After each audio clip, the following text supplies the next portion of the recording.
Zuzendari egure bat baina.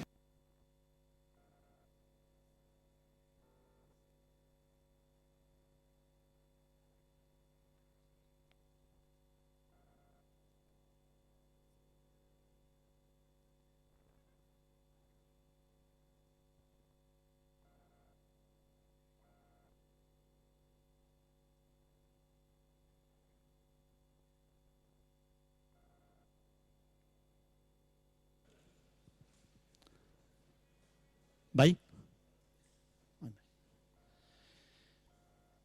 Bueno, egun on, eta eskerrik asko bertaratu zareten guztioi. Jalgiren baitako bi eguneko jardunaldiei emango diegu hasiera.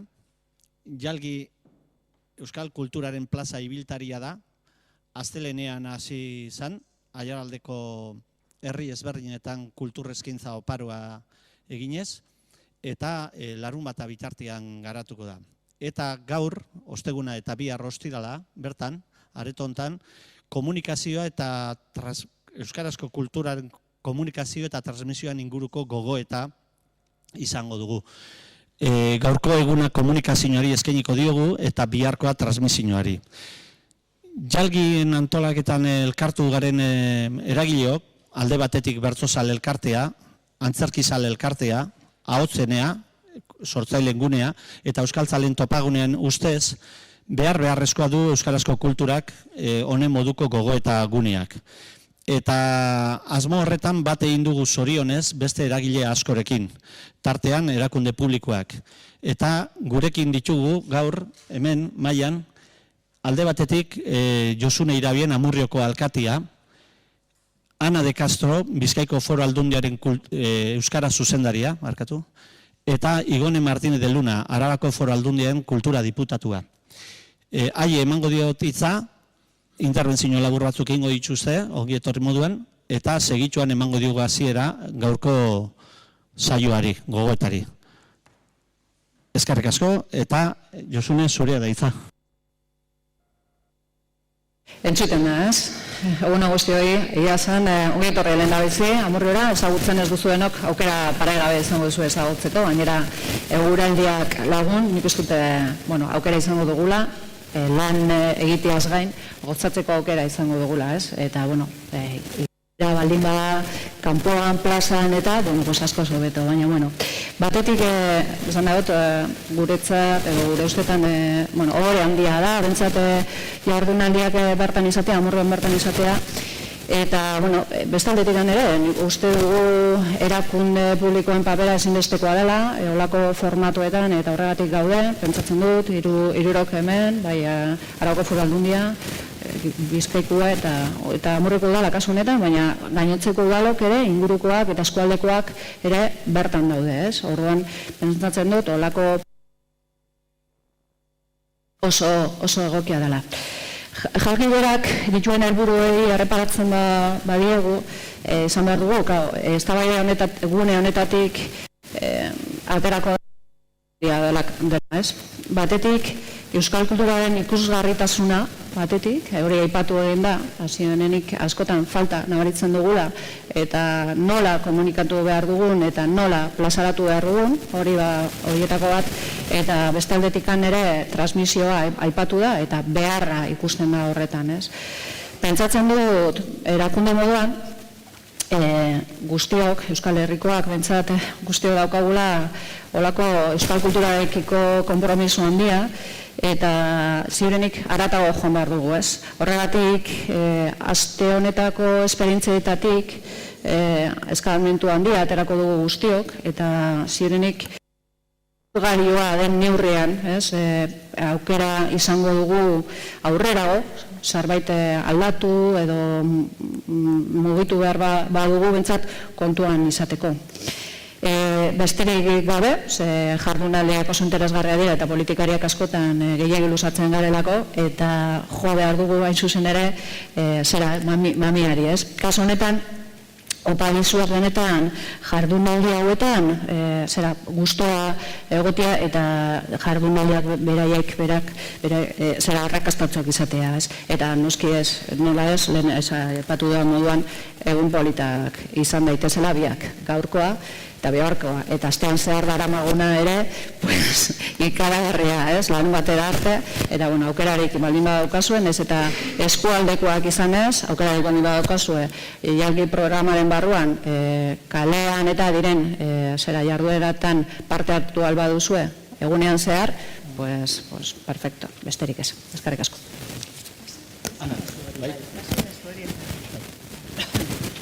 Bueno, egunon guztioi. Gaur jalgi egitasmoa aurkezten dugu hemen paraje zoragarri honetan. Egitasmo barria eta berritzailea, indartsua. Lan handi osteko egitasmoa. Jalgi egitasmoak hainbat ezaugarri batzen ditu bere baitan, eta aztertzerakoan euskera eta euskal kulturaren garapenean oinarrizko diren konzeptu batzuk garatzen ditu. Nik bi aipatuko ditut. Alkarlana, beharrezkoa duguna. Alkarlan jarrera hori egitasmo guztietan zehar agertzen da. Alkarlana eragile ezberdinen artean, jalgi egitasmoa sortzeko. Alkarlana antolatzaile eta herrietako eragileen artean. Eta alkarlana jalgi egitasmoaren antolatzaile eta herri erakundeen artean. Eta ikusgarritasuna. Euskara sortutako kultur sormenak plaza behar ditu. Gure gizartean normaltasunez aurkezteko aukera izan behar dau. Ikusten ez dan gauza bat, ez da konsumitzen, ez da eskatzen ere. Helburua zera da. Aialaldean jagizaleak sortzea, ikuslegoa irabaztea eta azken batean euskarako sorkuntzaren presentzia indartzea. Jalgi, egitasmo ibiltari bada, aurten aialaldean egiten dana, baina beste urte batzutan Euskal Herriko beste eskualde batzuetara joango dana. Jalgi, euskal sorkuntzaren auspo ibiltari badugu. Dagozan txingerra zutan jarriko dutena eta alde egin eta gero sua bizirik mantentzea lortu gura dauana. Aipatutako helburuak eta lanera kaintzak hartzen ditu Bizkaiko Foru Aldundiak. Zuen kezkak eta asmoa gureak ere badira. Eskerrik asko jalgi, egitasmoa albidetzen dozuen guztioi. Eta etxeparek esan zuen bezala, euskerak jagi aldi plazara, guztion artean lortu dagigula. Eskerrik asko guztioi.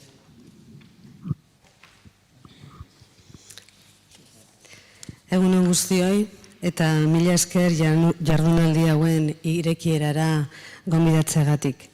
Ezin izan itzen jalgiren aurkezpenean izan, baina oraingoan ezin nuen jardunaldi hauen irekierara falta. Jalgik garbi ditu sortzaileak, garrantzitsuak eta zaindu beharrekoak direla. Era berean, hauen lan berriak zabaltzeko plaza bat sortzea ezinbestekoa zela pentsatu zuen, eta lehen esperientzia hemen dugu. Hau horrela izan da, nik garbi dut, transmisioaren beharra ezinbestekoa dela. Transmisioa belaunaldi artekoa izateaz gain, sortzaile eta zaleen artekoa baita, arlo artekoa ere. Jalgik zaletuak sortu nahi ditu. Ikuskizun puntual batetik arantzago, ekosistema oso bat sortu eta zaletasunak sortzea dugu helburu. Kultura herritar guztien eraikuntza eta ardura dela aldarrikatu nahi du. Kulturaren kontsumo pasiboa gainditu nahi du. Kulturaren parte aktiboa diren zaleak lortuta. Kultura sortzen duten herritarrak lortu nahi ditu. Euskal kultura prestigiatu nahi du. Proposamen teorikoak eta esperientzia praktikoak oinarri hartuko dituen iritzi truke, zein eztabaidarako gunea, euskaltzaleen topaleku alde batetik eta bestetik topalabea, hau da. Labean euskaltzaleak jalgi daitezen legamia, altxarria, jaikigarria ugarri jarriko duena. Gaurko jardunaldiaz zehazki hitz egiten badugu, beharrezkoa da 3 sustantibo aipatzea. Sorkuntza, transmisioa eta komunikazioa. Hortaz, alezale, sorkuntzari erreparatu behar. Bertan baitago jardunaldi honen gakoa. Motz geratu ninteke sorkuntzaren atalak bereizi beharrez, baina natorren erakunde publiko baten ordezkari naizen aldetik neurera, behin honez gero ez baita sekretua izango sorkuntza hainbatean gako, kezka eta ardura dela. Galdera bera bidera daiteke beste arlotan ere, nola sustatu sorkuntza industria munduan, nola nekazaritzan, nola kulturan. Garapen bideak behar dituzte bereziki, baliabideak, baina batez ere horiek kontsumituko dituzten hartzaileak behar ditugu. Ez dago egitasmorik hartzailea kontuan ez duenik. Hemen ere gauza bera gertatzen da. Sorkuntza garatuko bada, hartzaileek hala eskatzen dutelako izango da. Gaurko jardunaldi honetan badira hedabide batzuk. Gure sorkuntzak eta transmisioaren berri emateko ere jaio direnak. Argia, berria, Euskal Herriari begira. Beste batzuk, Bilbo Hiria, Dida, Gara, Gaztezulo, Goiena, Hamaika Telebista, Iparraldeko Hitza, Zuzeu, besteak beste. Baina azpimarratzekoa eta eskertzekoa iruditzen zait gaurkoan Alea eta aiaraldea.eus bezalako komunikazio eta transmisio lubakiak lehenestea. Garaio hauetan, bi erronka eta apustu handiak euskal kultur adjektiboarekin jaio direnak, nor eta zer garen transmititzeko. Egiteko moduan eta tempoan, hausnartu beharko duzue bi egun hauetan, baina euskal sorkuntzak eta guk zuen beharra dugula, ez izan inolako zalantzarik. Izango bagara, bizi garela adierazi beharra dugu, asmatzen dugun denon artean bide honetan. Eta bihotzez jardunaldi oparoa desiatzen dizuet guztioi. Mila esker.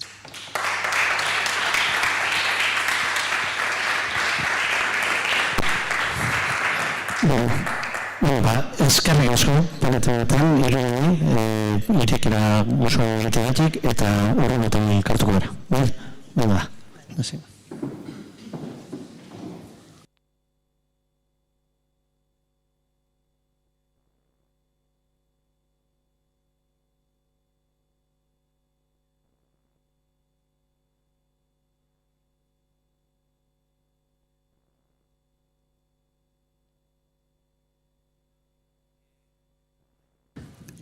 Bueno, hasingo gara, badakizu hain 10 islari dagozena, bata bestearen atzetik, denpora errespetatu beharko dugu, ez atzeratuteko dana.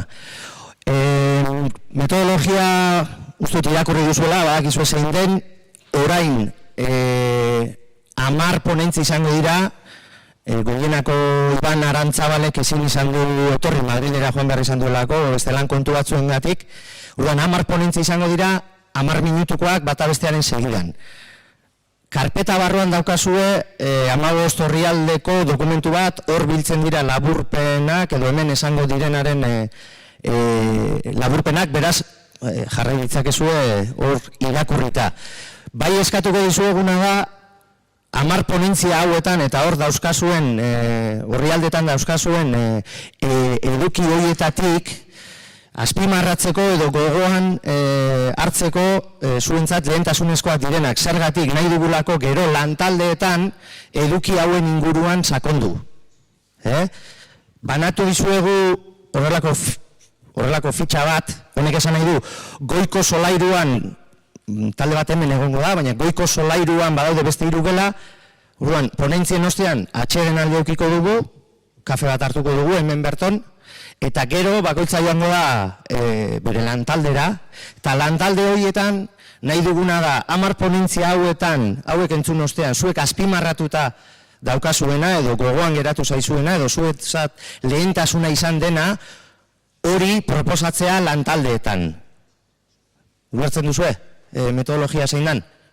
Edo guri bururatu zaiguna, gero lantalde bakoitzean iruditzen mazaizue beste era batera jokatzea, zeuik ikusi. Orduan, gure asmoa hori da, badauzkagu, entzun ditugu 10 ponentzia, eduki horiei buruz nahi dugu sakontzea lan taldeetan, gero baskari eukiko dugu eta gero mai inguru bat.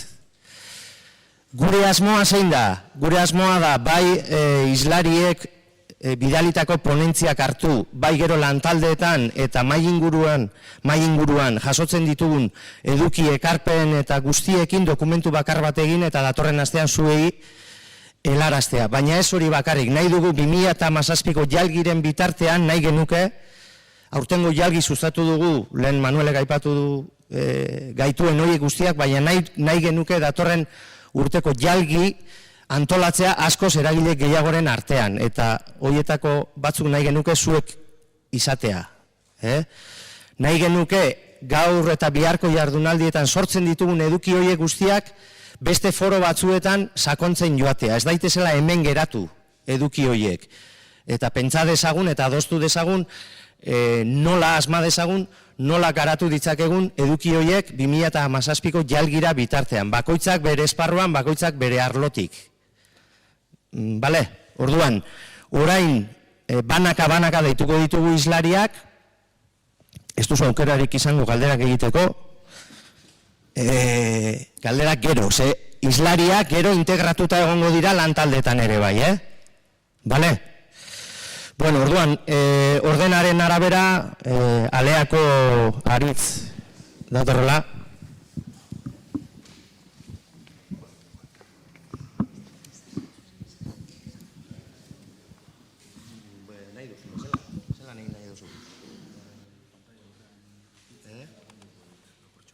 Bai, ez da.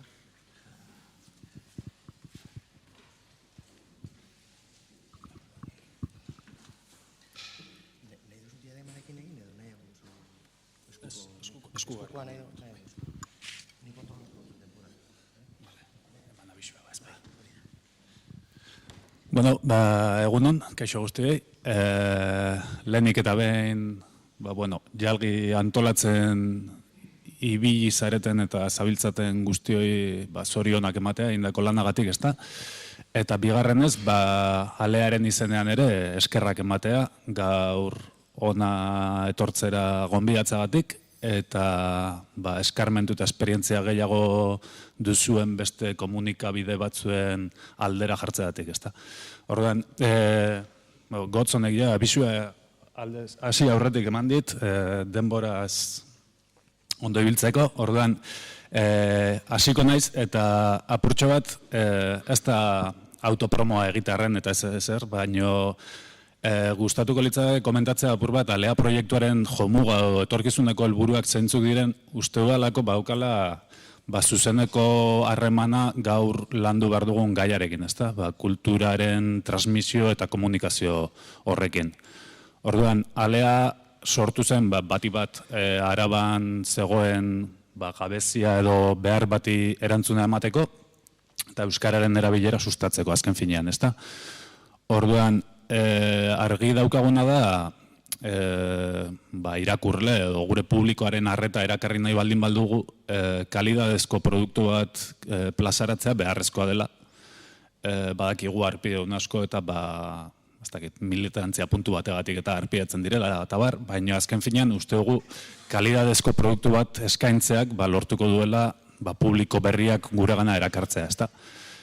Eta hortarako ikusten dugun ezinbesteko baldintza bada kolaboratzaile sare sendo bat sortzea.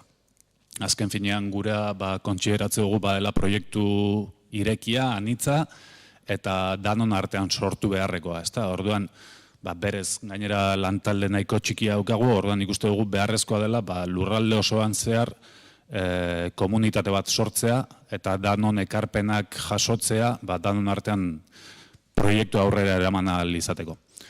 Eta horiek aipatuta, etorkizunera begira, gustatuko litzaigukena izango litzateke, Araba mailan behintzat, alea, erreferentziazko komunikabide bat izatea, eta bai sortzaileek, norbanakoek, elkarteek, eragileek edo dana delakoek beraien informazioa guri eskaintzea, guk horren berri eman ahal izateko, eta erreferentziazkoa izatea baita ere, publikoak gugana jo dezan informazioa jasotzerako orduan, ezta?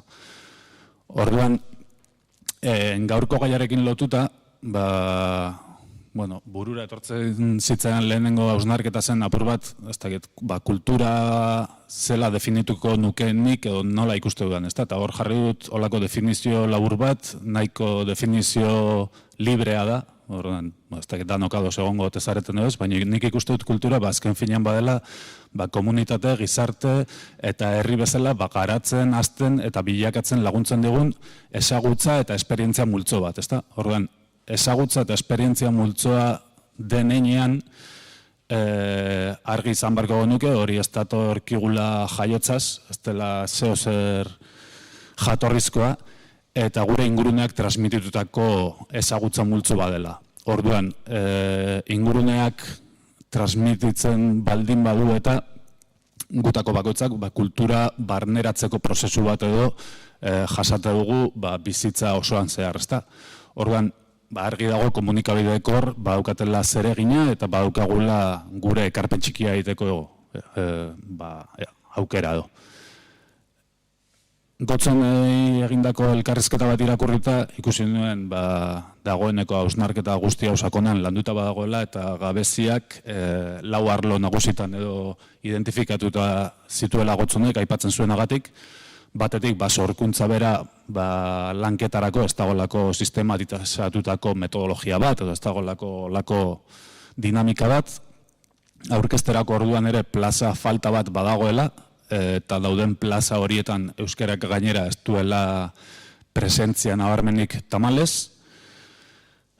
Transmisioari dagokionez ere, kasu gehienetan ez hitzaile edo hezkuntzan dabiltzanen esku geratzen dela eta beraiek egiten dutela kultura transmisio hori nola gauzatzeko erabakia, ezta? Eta azkenik komunikazioan irismen falta bat badagoela eta egiten den lanaren inguruan edo egiten den lanaren berri emateko zailtasunak badaudela. Orduan, hasiera batean pentsa genezake hedabideok azken gabezia horri erantzungo geniokeela, baina gaurko aurkezpena prestatzen hasi nintzenan ikusi nuen azken finean hedabideok gabezia horietariko bakoitzari neurri batean erantzuteko ahalmena edo izan dezakegula, ezta? Orduan, saiatu naiz erantzuten apurtxo bat, gabezia horietariko bakoitzari zen modutan erantzun diezagut egun, agian ez alearen izenean propio, azkenean gu jaio berria gara eta ibilbide nahiko laburra gara magut, ez dugu izan horrelako lanketarako denborarik orain arte, baina bueno, esate baterako, esaten duen, sorkuntzarako dinamika edo metodologia edo falta bat baldin badago eta edabideok aukera izan dezakegula, adibidez, ez dakit, sorkuntza deialdi edo aukera berriak eskaintzeko, ezta? Agian ez sorkuntza lanetan zabiltzaten profesionalei zuzenduta, baina kultura sorkuntza lan horietan hasi berriak direnei, esaterako literatura sariak antolatzen, edo umei zuzendutako ipuin lehiaketak, musika taldeek parte hartzeko maketa lehiaketak eta holakoak, eta nik uste gure lurraldean gainera badaudela, adibidez maketa lehiaketak eta holako historiak badaude batzuk nahiko erreferente bihurtu direnak eta talde askok kontutan hartze dituztenak, ez da, hasi berria diren horiek, badaukate hor sorkuntzarako, ez dakit, holako pizgarri bat edo.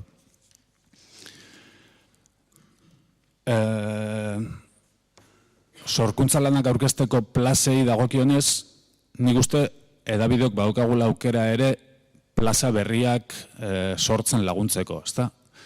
Batetik, eta gure kasuan adibidez, saiatu gara ohikoak diren areto edo erakusketa eta holako ez aparte, hasi berriak diren espazio txikiagoekin eta elkarlanean, beraiek antolatzen dituzten ekimenak eta iragarri, beraien berri eman, eta orduan, nik uste badaukagula aukera plaza berri edo alternatibo edo ez da izela ditu, baina plaza guzti horien berri eman eta hori ere gizartean zabaltzeko.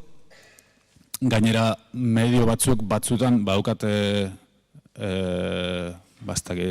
jarrera edo espazio propioak ere sortzeko, eta batzutan ikuste ditugu, ez dakit, medioek antolatutako erakusketak, o medioek antolatutako jardunaldiak, ekitaldiak, eta holakoak. Orduan, plaza berri horiek sortzen laguntzen dugu, neurri batean. Eta horretaz gain, uste dut, nabarmentzekoa dela ere, digitalizazioak eta online munduak eskaintzen dizkigun aukera berri asko, ezta? Hor, ez dakit, propio plazak izango dute lirateken, baino bideogintzan, argazkilaritzan, edo olako sorkuntza lanetan egiten diren lanen berri emateko, gure webguneek eta gure plataformek eta aukera aparta eskaini dezakete. Transmisioari dagokionez, nik uste normalean argitaratzen ditugun aldizkari, webgune edo edukiek eta bar, funtzionatu dezaketela, eta badakigu gainera horrela dela kasu batzuetan, formaziorako material bezala. Guk adibidez hartu emanak izan ditugu AEKakoekin, edo lako beste eragile batzuekin, eta aipatu digute gure edukiak baliatzen dituztela, formazio lan horietan eta praktikak eta olakoak egiteko, eta material horiek euskarri bezala erabiltzeko, ezta? Horretaz gain, haur eta nerabentzako edukiak argitaratzeak eta publiko gazte horri zuzendutako edukiak lantzeak lagunduko du belaunaldiz belaunaldiko kultura transmisio hori ere errezago egiten, ezta?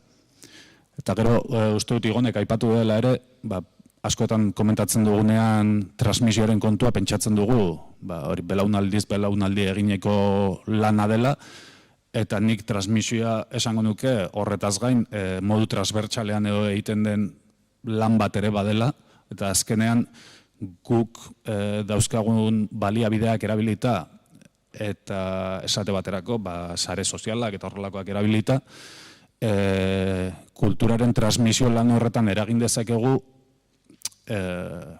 ahozagoko komunikazio hori sustatzen, edukiak partekatzen eta holako lana gauzatzen, ezta?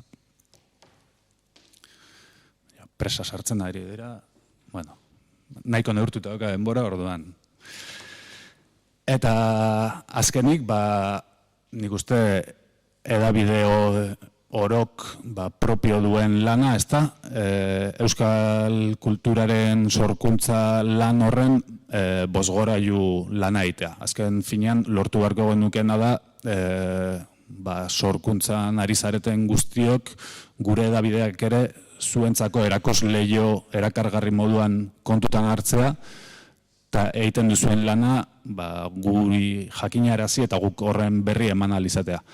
Alearen kasua propio aipatuta, hasiera batetik argi ikusi duguna izan da, adibidez, Euskararen agenda atalak, bai paperean, bai webgunean, oso ondo funtzionatzen duen atala dela, eta asko estimatzen dutela irakurleek, eta konprobatu dugu, webguneko bisitako puruak eta bar, Euskararen agendarekin lotuta doazela kasu askotan.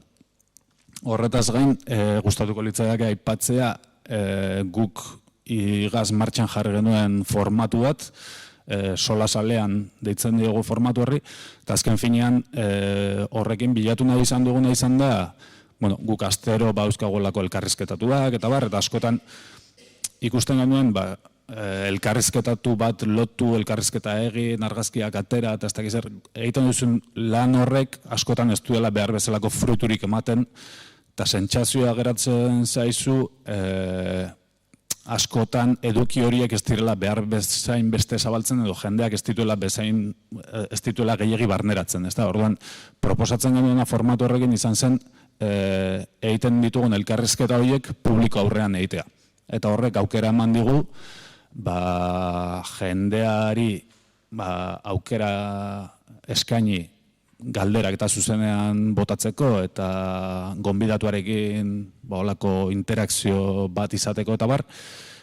Eta egia esan hasi ginen apurtxo bat, ez dakit, beldurrez edo ze arrakasta izan zezakeen jakin gabe, eta konprobatu dugu benetan arrakastatxoa direla holako saioak eta jendeak eskertzen dituela. Orduan orain ari garaia hilabetero edo bilabeteroko maiztasunez holako saioak antolatzen.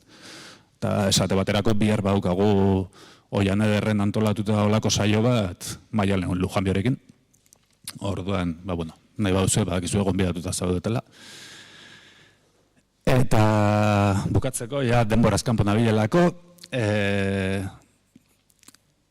hausnarketa olako gogoeta txikitxo bat planteatu nahiko nuke, eta hor airean utziko dudan galdera da, guk gure burua ikuste dugu, hasiera batean esan dudan bezala, referentzialtasun bat lortu nahi baldin badugu, eta jendea kalea kontutan izan dezan lortu nahi baldin badugu, kalitatezko produktu bat argitaratzea beharrezko dela, ezta? Orduan, hor pairatu dugun gabezietako bat izan daiteke kasu batzutan badirudi sortzaileen partetik ere esango dut adibide bat jartzearren, baina elkorreon publikatuta ez badago badirudi ez dela inon argitaratu, ezta? Eta horrek guri ere olako amorru hau puntu bat ematen digu. Zuzenan ez dutelako sortzaiek gugana jotzen, beti saiatzen dira medio handien gana iristen edo beste toki batzuetara joaten. Eta nik uste azkenean elkarren arteko lankidetza batek lortuko du emaitza oparagoak lortzea eta danontzako arrakasta gehiago lortzea. Eta azkenengo galderatxo bat, ez dakit apurtxo polemikoagoa ote den edo, baina gure lantaldean batzutan atera den gaia izan da, eta kontua da, ikusten genuen kasu askotan euskarak edo euskal sorkuntzak edo gure medioan espazio, ez dut esango gehiegi, baina bai espazio asko hartzen duela. Eta ez dut esaten horrela izan behar denik edo horrela izan behar ez denik, baina kontua da, oreka bat mantentzea ere guri zaila egiten zitzaigula, ikusten dugulako, gu horretarako sortutako medio bat gara eta horren berri emango dugu beti, jakina, baina batzutan zalantza sortzen zaigu euskaraz izate utxagatik horren berri eman beharrote dugun. Esan dut, uste dut gutxieneko kalidade eta gutxieneko berme batzuk izan beharko genituzkela, guk egin dezakegu edozein lanen bosgorailu lan hori, baina benetan merezi ez duen zehozer argitaratzeak uste dut ez duela inorentzako mesederik egingo, batez ere gure irakurleak ez ditugulako gure gana gerturatuko, eta produktuaren sinisgarritasun edo erreferentzialtasun maila hori apurka galtzen joango garelako. Orduan, hoxe nire gogoeta txikia eta besterik ez. Eskerrik asko Aritz.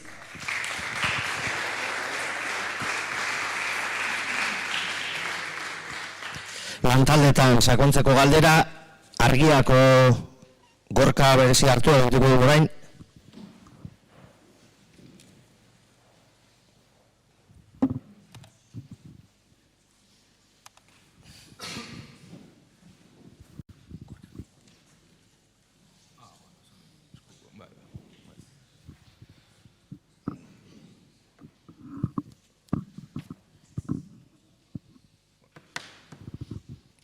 Egunon.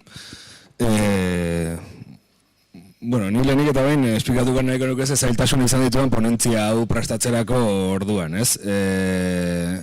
Nik uste dut hemen gauden denok diagnostiko batean ados gaudela, baina seguruna inork ez daukagu soluzio magikorik horri buelta emateko, ez? Diagnostikoa da gutxi gora bera, ez garela asmatzen ari edo ez dugula lortzen euskarazko kulturprodukzioa behar lukeen bezain beste zabaltzea, ez horretarako zailtasunak ditugula. Zailtasunen jatorrian behar bada ez gara dos egongo, baina uste dut kokatu ditzakegula marko orokor batean, ez?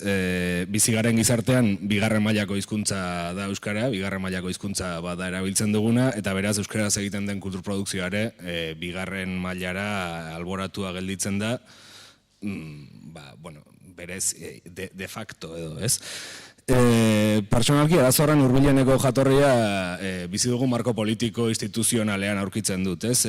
1978 osteko marko politikoak bere definiziotik bauka jarrera bat, nahiko zalantzagarria dena euskararekiko, ez?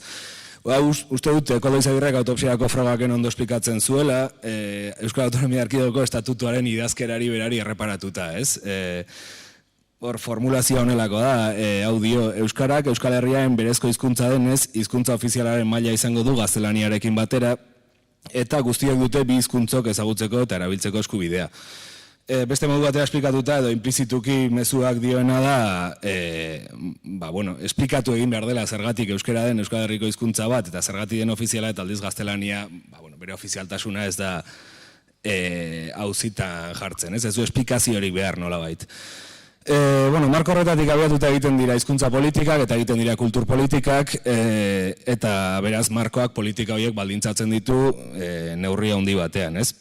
Horregatik nahiko ezkorra naiz, iruditzen zait, egunero eragiten diguten lege oinarrizko horietan euskarak leku subordinatu hori edukitzeari uzten ez dion bitartean, ez dela aurrerapen handirik edo salto kualitatibo garrantzitsurik ematerik izango, ez? Lege horietatik deribatzen da kultura politiko oso bat, eta horretan deno dakigu euskarak ze leku daukan.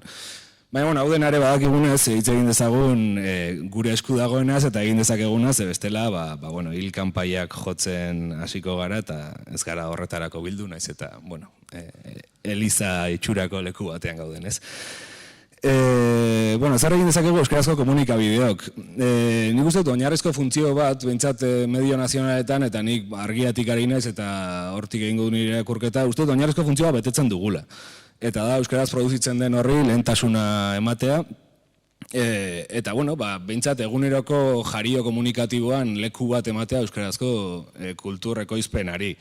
Leku xume bat nahi baldin bada, denok dakigu ere panorama mediatikoa nola dagoen, eta euskarazko medioek ze eragin gaitasun daukagun, baina gutxinez, Virginia Woolfen titulu bat lapurtu izango dugunez, euskal kulturak badu norberarena den gela bat edo eguneroko jario komunikatibo horretan, ez? Orain kontua nola hobetu hori, ez? Leku bat ematen diogu, baina, izan gaitezke eraginkorragoak behar bada. Eta uste dut, adar honetan interesgarria litzatekela planteatzea komunikazioaren eta kazetaritzaren arteko desberdintasuna zein izan daiteken. Hau da, jardunaldia bera ere komunikazioan ikuspuntutik orokorrean landu da, baina uste dut kazetaritza badukala zeregin espezifiko bat, ez?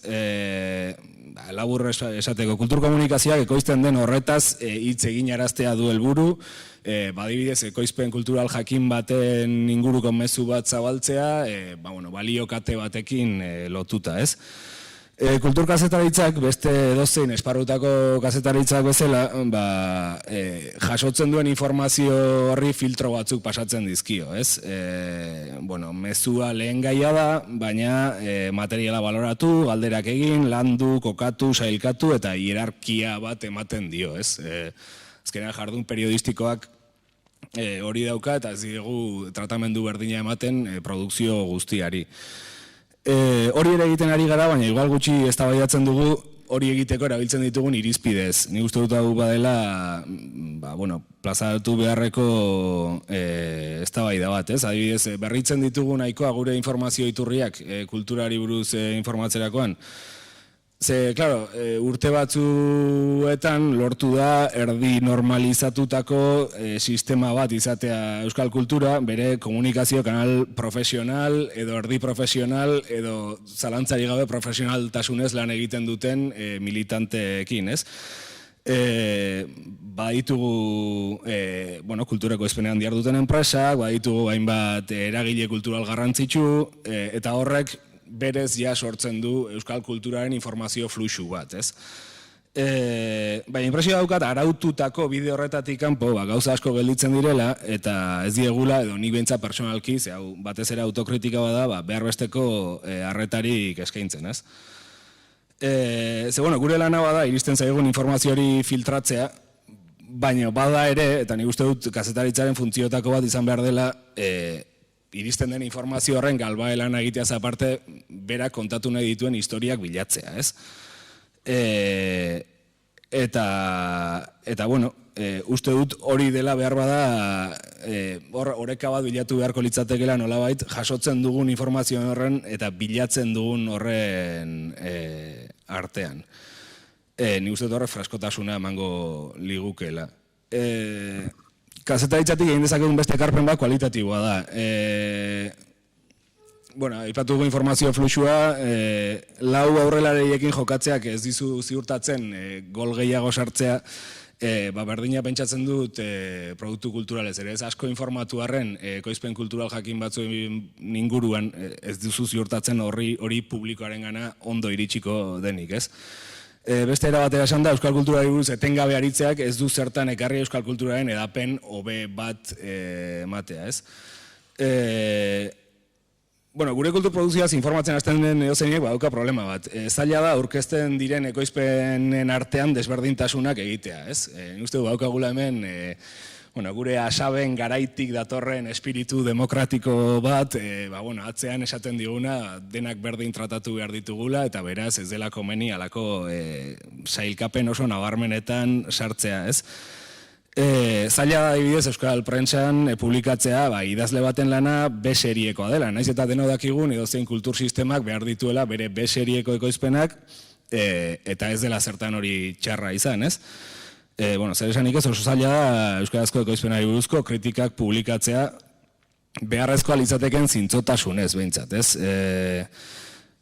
Nez eta gero, sailkapen horiek ematen diren, baina ere mu pribatuan ematen dira. Nik uste dut gauza hauetako asko, ez dakizein liburua, B-seriekoa izateko ez dago gaizki, ez? Tabernetako konversazio batean, Demagun Durangoko Palentinoan ateratzen da, baina gero ez dugu publikatzen, ez da esplizitatzen. Eta uste dut horrek sortzen duela hartzaile mota jakin batengan, hain iniziatua ez den hartzaile horrengan, alako kultur esparru oso baten irudi lau bat, ez? Ez baldin badiozu sailkapen bat, valorazio bat, identifikazio bat ematen, zailagoa da, hau bai, hau agian eta hau ez esatea hartzaile askorentzat. Gai honetaz, ez zehazki honetaz, baina nik uste dut zerikusia daukala Eduardo Apodakaren identitatea eta anomalia liburua oso interesgarria iruditu zait, batez ere, niri bintzat zarpentsatu eman didalako kazetaritzan ere eguneroko jardunean zenbat zentzu konfiguratzen ditugun eta behar bada ariketa konstienteagoa izan beharko litzatekela hori gure aldetik, ez? Eta bukatzen joateko, hirugarren gai batean ere nahiko nuke jarri azpimarra, uste dut eztabaida publikoa piztu beharko genukela. Adibidez, gertatuko litzateke programazio publikoetan euskaraz adiren sortzaileei lekurik egiten ez zaien bakoitzan albiste bat sistematikoki egingo bagenu. Ze hau ez dugu egiten eta, programazio publikoak badoaz, askotan hizkuntza irizpideri gabe eta beraz, diskriminazio egoera batzuk sortzen, ez? Nik uste dut, normalean jotzen dugula ariketa positiboak egitera, euskaraz egiten den hori azpimarratzera eta ez beste egiten ez dena ez dela egiten seinalatzera, baina nik uste dut eragina izango lukela batez ere programazio publikoetan ariketa hori sistematikoki egingo bagenu. Horrek sortzen duena da programazio publikoetan askotan irizpide horiek ez egoteak sortzen du halako jarrera bat naturala dena ustez euskal kultura nolabait ez ezagutzearena, ez? Markaje hori egingo bagenu seguruna gauza batzuk hain naturalak ez direla ikusiko genuke. Eta bukatzeko, ez da hori seguruna edabidetik sortu daiteken eztabaida bakarra. Beste bat, niri personalki kezkatzen nagoena da, bizi dugu garai bat nolabait sujetu posizio ugaritasunak edo ezaugarritzen duena. Eta niri hor zalantza sortzen zaitea konsumitzen dugun kulturara ze posizioetatik iristen garen. Ea ze punturaino iristen garen euskaldun bezala edo euskaratik eta ze puntutaraino beste posizio batzuetatik, ez? Uste dut hor, eztabaida batzu planteatu daitezkela.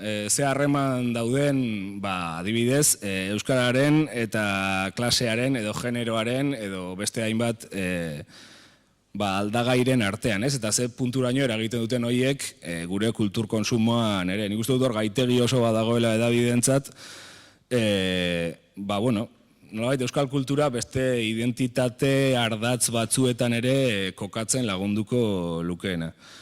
Eta uste dut gai hauek esplizitu egiteak baduela bere garrantzia, azken finean, nik uste dut askotan jo izan dugula ere euskaraz egitea gauza implizitu bat balitz bezala, ez? Euskaraz ari garen momentutik gauza asko ez ditugu esplikatu behar, nolabait naturalizatuta edo giroan daudelako, ez? Baina uste dut batzuetan behar baino gutxiago esplizitatu dugula gauzak euskaraz egiteak daukan bali hori, eta uste dut hori ere edabideetan badela gauza bat landu daitekena eta kontzientzia hori bultza ezakena, ez? Esan gabe doan hori ere, esan ez gero, nik uste dut lortuko genukela inork ez pentsatea, ez esatearekin nolabait balioak kentzen ari garela euskaraz egiteari, ez? Eskerrik asko, Gorka.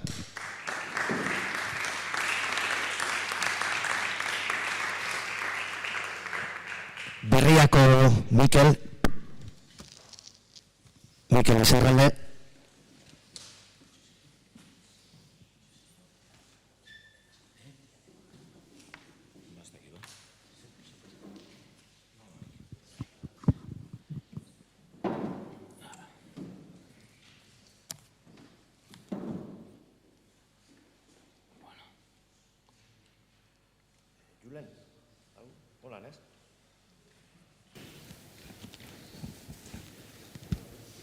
Ja, joder. Bai? Haitzen da? Bai. Nik lehenik eta bain eskerrik asko, bai antolatzaileei eta bai etorri zareten guztioi. Nik Gorka esan duen moduan, pixka bat egun hauetan gai honen inguruan gogoeta egiten, uste ardatz asko dazkala jorratzeko, baina nik pixka bat eguneroko praktikatik abiatu naiz, eta gai batzuk ekarri ditut hona pixka bat mahai gainean jartzeko, ez? Batetik, Berriako kazetari eta aurretik Euskaldunon egunkariko kazetari moduan, esan nahiko nuke pixka bat, egunkaria sortu zenetik, 1980an, kultura bai izan dela, bai bataren da bai bestearen ardatz nagusietako bat, ez? Baina horrek zesan nahi du, ez? Pentsatzen dut, hemen EITB taldea salbu berria izango dela, gaur egun, kultura arlora edo, langile gehien edo, baliabide gehien eskain diezaioken komunikazio taldea. Baina zesan nahi du horrek, zema jende gara egunero Euskal Herrian, Euskal Kulturaren barruan sortzen den horri aurre egiteko, ez? Ez nahiz hasiko zenbakiak ematen, baina azkenean dira pixka bat kopuru txikiak denari heltzeko, ez? Eta hori kontutan hartuta, kulturak badakala bere pisua eta importantzia berria taldearen egituran, ez? Horrek eramaten gaitu pixka bat naziotasunera. Gure lan esparrua Euskal Herri osoa da. Hau da, Hasi, Araba, Nafarroa, Bizkaia, Zuberoa, Nafarroa Beherea, Lapurdi eta Gipuzkoa. Eta 7 herrialdetan egiten den euskal kultur produkzio guztia jaso behar dugu. Hori erreala da? Niretzat, gaur egun nahiko konplikatua da. Sormen lanak asko dira, aurrekoan hemen uste dut ikusi dudala, aurreko igandean Olatzosak zioen berrian argitaratutako mahai inguru batean, dakat hemen apuntatua, hierarkizazioa badago ezinbestean, gaur egun dagoen kultur ekoizpenarekin ezinezkoa litzateke guztia berdin tratatzea. Ni nago erabat ados adierazpen horrekin, are gehiago, sormenerako tresnak eta bideak demokratizatu eta zabaltzearekin batera, Euskal Herrian dagoen eta Euskal Kulturaren barruan dagoen sorkuntza eta produkzioa horrela osoik kubritzea, haren berri ematea, iruditzen zait askotan ezinezkoa dela. guk ez daukagu espazio materialik horretarako. Baina, igual, agian atalka edo abiatuta edo, haien musika da produkzio handienetakoa duen esparruetako bat, eta hor nola badok Atariarekin, ez? Berriak, orain dela urte batzuk, sortutako euskal musikaren inguruko webgunearekin. Tresna importantea da guretzat, azkenean sormen asko dagoelako, disko asko sortzen dira, talde asko sortzen dira, eta gu ez gara iristen hoien guztien berri emateko, eta neurri batean daukagu beste plataforma bat, ez? Baina, jerarkizazioera bueltatuta edo, nik uste dut, ezinbestekoa dela, errespetu guztiarekin, baina dana ezin dugu berdin eman, ez?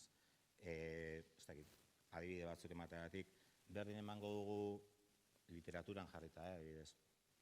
Ramon Seizer Vitoriaren, Arantxa Urreta Bizkaiaren, lehen liburu bat argitaratuko duen pertsona baten lanaren berri, gero igual, liburuak irakurri, beste ondorio batzuk aterako genduzen, baina nik uste dut jerarkizazioa ezinbestekoa dela, ez? Horrek eramaten gaitu pixka bat, babestera edo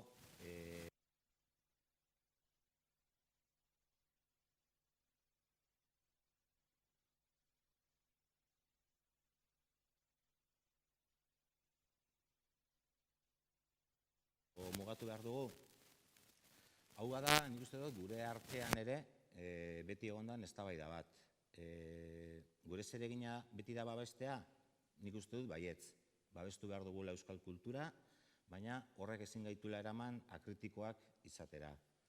Askotan, leporatzen zaiku komunikabideoi eta zehazki kritika lantzen duten lankideei, kritika falta. Ez garela ausartzen, euskal ekoizpenak benetan kritikatzera, edo Gorkak esan duen bezala, kritika hori gelditzen dela taberna zuloko komentarioan. Nik uste dut tentu zibili behar dugula.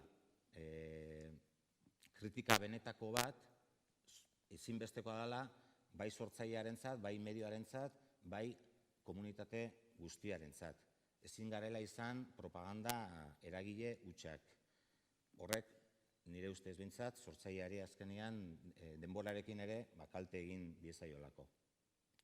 Baina jakinda, non eta ze esparrutan lan egiten dugun. Horri lotuta, euskarazko komunikabideak euskaraz egiten den guztiaren bozgorailu bihurtu behar dugu? Nik ekarri dut adibide bat, da Juan Luis Zabala lankideo eta lagunak idatzi du azken liburua Txistu eta Biok, novela bat, baina protagonista duena Berriako kultur kazetari bat. Eta aipatzen du, askotan jasotzen ditugu poeta kaskarrenaren gizako kexak, batzuk arrazoizkoak, beste batzuk benetan absurdoak, baina gehienak osagarri emozional indartsuekin oparo hornituak. Tankera honetakoak gutxi gora bera, eta komatxoak irekiko ditut. Berriaren irakurle eta arpideduna gara hasieratik, lehen euskaldunon egunkariakoak izan ginen bezala. Eta oso mingarria da guretzat, gure ekimenak euskarazko egunkari bakarrean, batere oihartzunik ez izatea.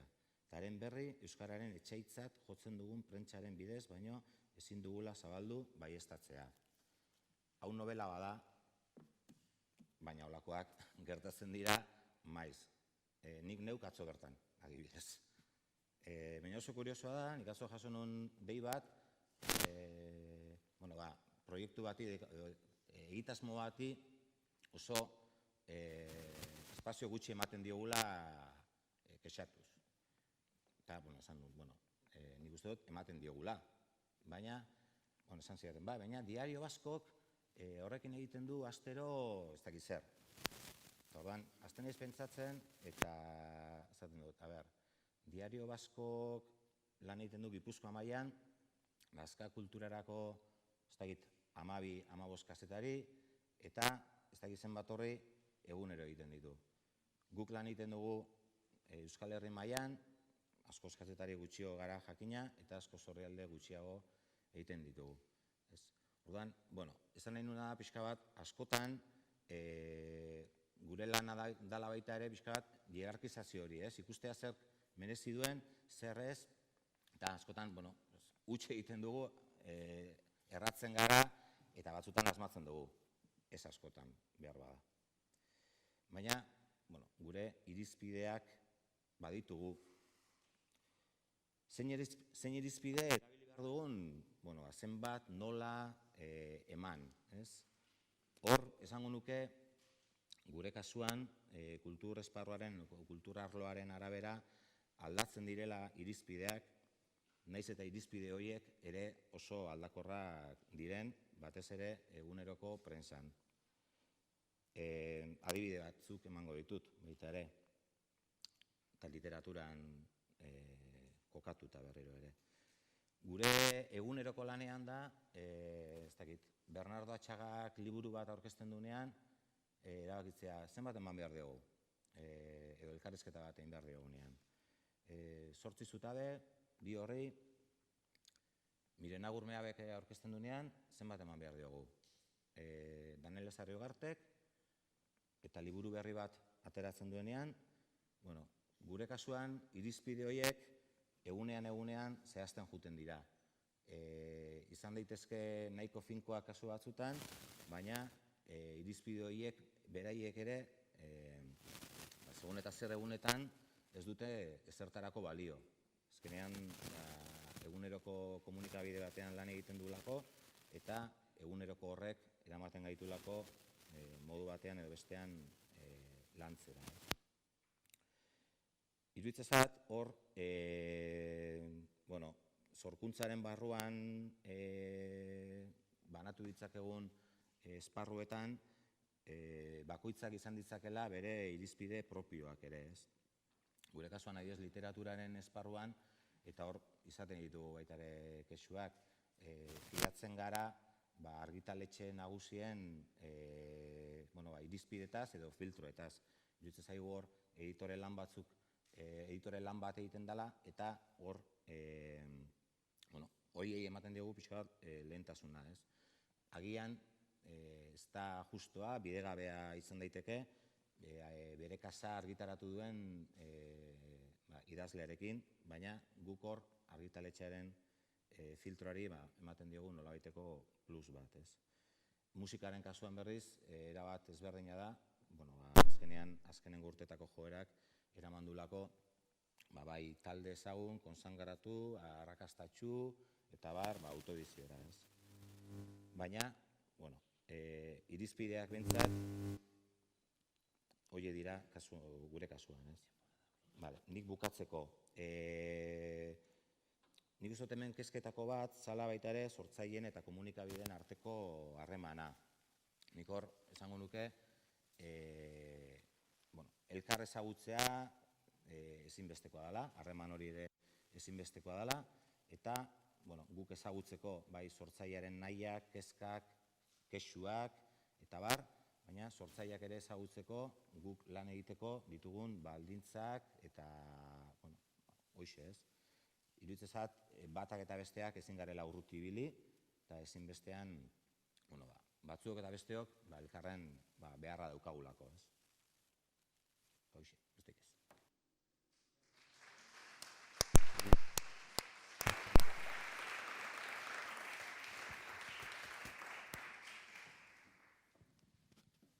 Ane Zabala.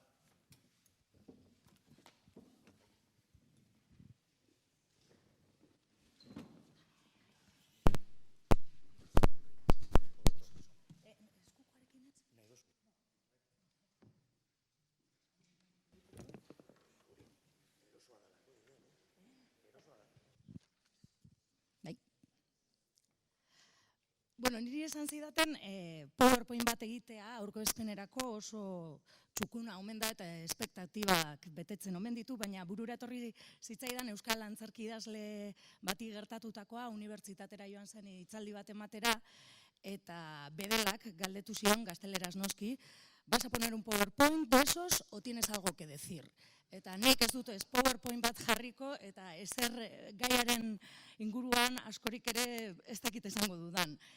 Labur hitz egingo dut, gonbitea jaso nuenetik buruan eukin izan dut jardunaldi honetarako zer prestatu, zer egin, kazetariaz gain kulturgilea ere banaiz, eta pentsatzen nuen zerbait biak ustartu, peluka bat ekarri, nire betaurreko larrosak ekarri, eta ez dakit, eske txiki baten bitartez zerbait adieraze gaiaren inguruan. Baina ez dut pelukarik ekarri, ez da nire betaurreko arrosak, nahiko eskor nagoelako gaiarekin, eta pena daukat, eta iraultza laia igual, beste egun baterako itxi beharko dugu. Eta tristena da gaur, peluka eta betaurrekoak falta botatzean gutxienekoa izango dela. Izan ere, gai honen arira gauza asko botatzen ditut faltan. Herri honetan uste dut, artearen beharraren kontzientzia ez dagoela, eta hori botatzen dut faltan egunero. Arteaz, zerbait dakigu. Kultura eta artea gauza berdina dela pentsatzen dugu, kulturaz ari garenean zertaz ari gara. Kontsumetzeko ateratzen diren produktuaz, eta kontsumo hitza hemen hitzaldi hauetan behin etengabe atera da, ez? Sormen lanak kontsumetzeko egiten ditugu, kultur konsumoa da gurea, hori da euskal kultura, kultur konsumoa. Beste gauza bat ere faltan botatzen dut, bigarren hau, eta nahiko potoloa da, eta gainera mainguru honen gaia da, euskal kazetaritza duin bat botatzen dut faltan. Artean eta kulturan prekarietatean bagabiltza, kazetaritzan zeresanik ez. Eta ona igo garen guztiok badakigu zertaz ari naizen, eta hortaz ez naiz luzatuko gehiago. Eta gero ere, eta kezkagarria eta harritu egin hau, ez dakit zergaitik, baina faltan botatzen ditut hemen ere, irrati eta telebista publikoko kazetariak. Uste dute eurek ere ez dut esaten ente moduan, baina bai kazetariak, islariak moduan, euskarazko kazetaritzan urteak daramatzetelako, eta faltan botatzen ditut, eta zer esanik ez, baita ere botatzen ditut emakumeak. Eta ez dakit ni ere hemen oholtza honetan nagoen, kupoa betetzeko. Eta bukatzeko, bota dituzuen galdera guzti horiei erantzuten saiatu izan naiz, nire buruan etengabe eduki ditut mila gauza, baina ez ditut oso potoloak eta labankorrak iruditu zaizkit, uste dudalako arazoa askoz ere sakonegokoa dela, ez? Arazo estruktural bat dagoelako, ez dagoelako kultur politika estrategiak dik, eta orduan ez dago ere kazetaritzara hori eramaterik. Beraz, hau da neukana esateko galdera batzuk bota ditut, eta gero nahi duzue, eztabaidan engu berba. Eskerrik asko.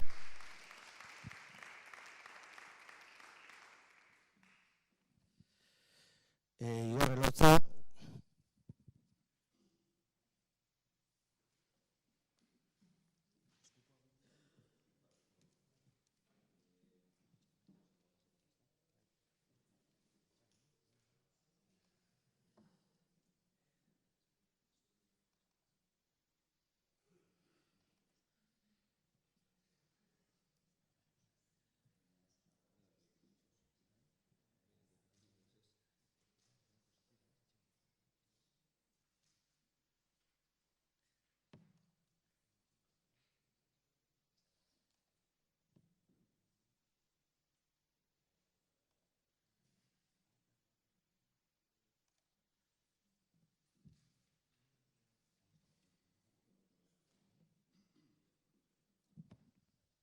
Bueno, egunon, kontu teknikoak zuzentzen diren bitartean, esango dut gaur Dida komunikazio agentziaren izenean natorrela, baina bai lan horretan nabilenean bai gaur agertuko ditudan ikuspegietan zelan ez, presente dago sortzaile moduan bertsolari lez bakarka zein taldean musikari, antzerkigile eta barrekin pilatutako esperientzia, hor dagoela baita ere bertsozale elkartean edo Plateruenean Durangon militantzian egindako lanaren esperientzia, eta hor dagoela ere 5 urtetan Anboto astekarian, Durangaldeko tokiko astekarian egindako lanaren ikasbidea. Eta ez dakite hasi aldo dan, baina nik hemen daukate txuleta, osea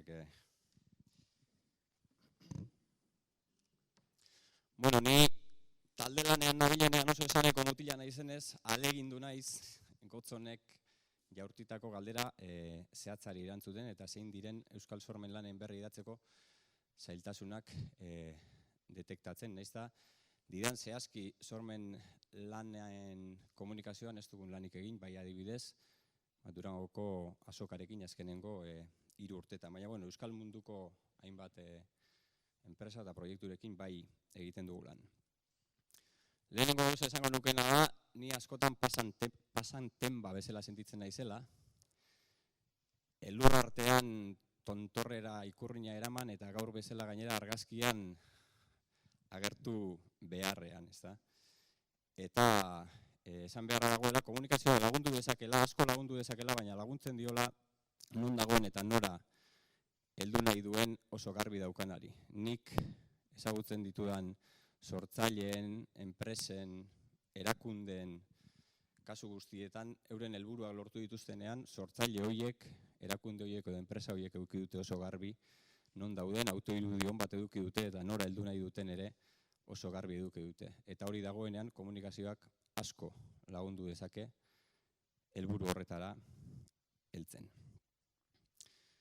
Hemen ja aipatu da, euskal kultura eta komunikazioaren egoera prekarioa, kazetariak egoera prekario horren berri eman dute, nahi baldin baduzu gero Bazkal Orduan kontatuko dizuet, euskal diseinatzaile, erredaktore kreatibo eta bideogileak ze egoeratan gabiltzan lanean, ezta? Eta testuinguru oso lehiakor batean, euskal kulturak lehiatu behar duen testuinguru oso lehiakor batean, askotan gure baliabideak izaten dira oso eskasak. Eta horrek, eraten gaitu voluntarismora, eta topo eginarazten digu voluntarismoaren muga garbiekin, nahiak eta ezinak bilatzen dira, erre egiten gara, haserretu egiten gara, emozionalki ez gara ondo egoten, eta horren urrengo ondorioa esango nuke dela, halako nahikeri intelektuala esan, baina halako zerbait ere sartzen zaigula, ezta? Begirada eta burua jartzen dugu lan mailan, eguneroko zereginetan, askotan baita ere burua altxatu eta ingurunera begiratu, eta batez ere aurrera begiratzeko, ez dut esango ausardia, baina ausardi falta edo bildur puntu batekin, edo ingurune hori ikusita eta gure burua ispilu horrean ipinita, galderak egiteko bildur halako baten aurrean. Esango nuke nahiko rock banda eskasa garela, Kaki Arkarazo musikari eta soinu teknikariak kontatzen du, askotan berari taldea joaten zaizkionean, hasten zaizkiola esplikatzen ze musika mota egin nahi duten, ze referentzia dituzten, zeintzu diren beraien helburuak eta bar, eta gero berak eskatzen diela jotzen hasteko, ezta? Eta jotzen hasten direnean, galdetu behar izaten diela, ea goiz hortan bertan ezagutu duten elkar, ezta? Bakoitza kanta bat jotzen dabil. Uste dut bastante gertatzen zaigula hori. Elkarrekin oholtzaratzen garenean ere, bakoitzak gure kanta jotzen dugula. Eta hemen hitz egin da elkarlanaz, hitz egin da estrategia konpartitu baten beharraz, gauza bera esaten dute erakundetako ordezkariek, gauza bera esaten dugu sortzaileo, kazetariek eta barrek, baina elkarrekin oholtzaratzen garenean ere, bakoitzak geure kanta jotzen jarraitzen dugu. Elkarrekin jotzeak ez du esan nahi, helburu guztia konpartitu behar ditugunik eta denean ados egon behar dugunik, gutxiago oraindik lagunak izan behar dugunik, baina bai, helburuak konpartitu egin behar ditugula, edo helburu batzuk elkarrekin oholtzaratzen garenean. Gero, eduki dezakegu beste proiektu akustiko bat, beste gitarrista batekin, edo bakarlari moduan ere, saiatu gaitezke gure proiektuak aurrera ateratzen, baina oholtzaratu ez dut alperrik esaten, Euskal Herritarren aurrean elkarrekin agertzen garenean, berriz esan da, jo dezagun kanta bera. Horretarako uste dut, lehenengo oinarria izan behar duela ikertzeak, eta ikerketa onak egiteak. Ze ikertzen duenak asko hobeto sortzen du. Eta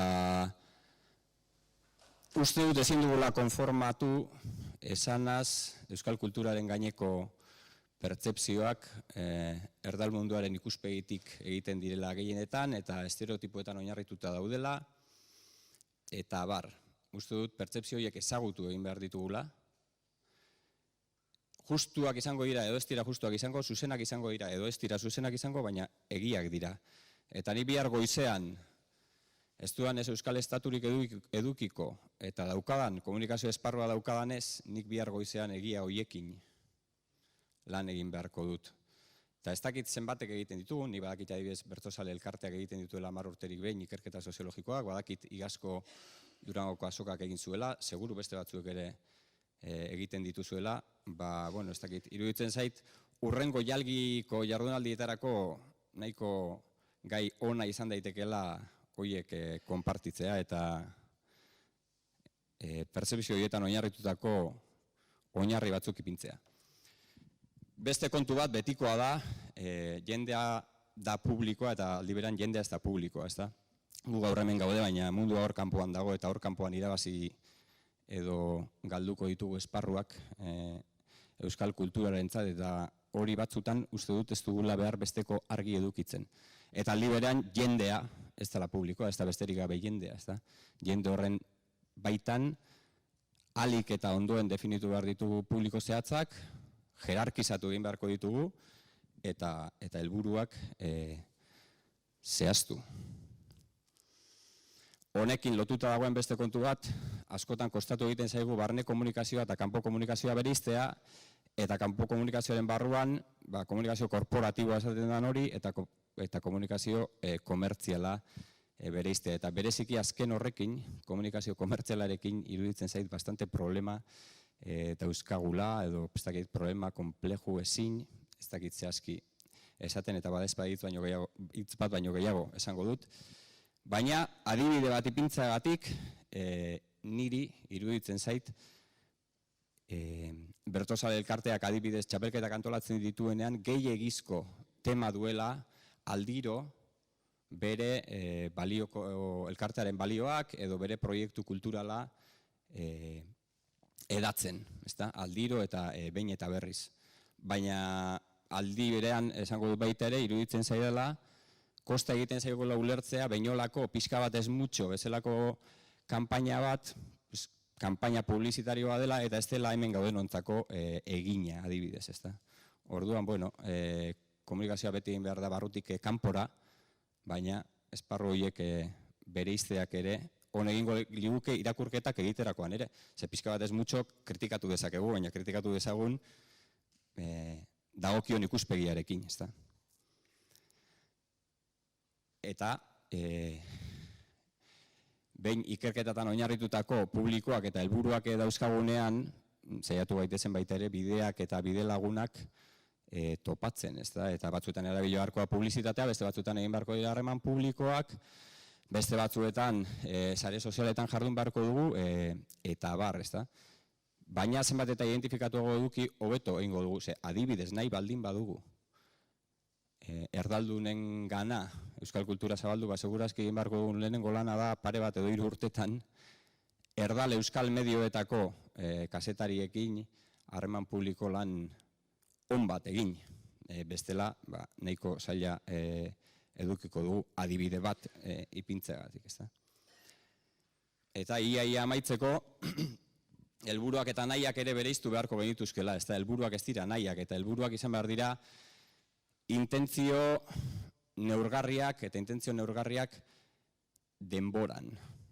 Ez dakit, argitaletxe independiente batentzat helburu bat ezin da izan saltzaileei gure filosofiaren berri ematea, ez da?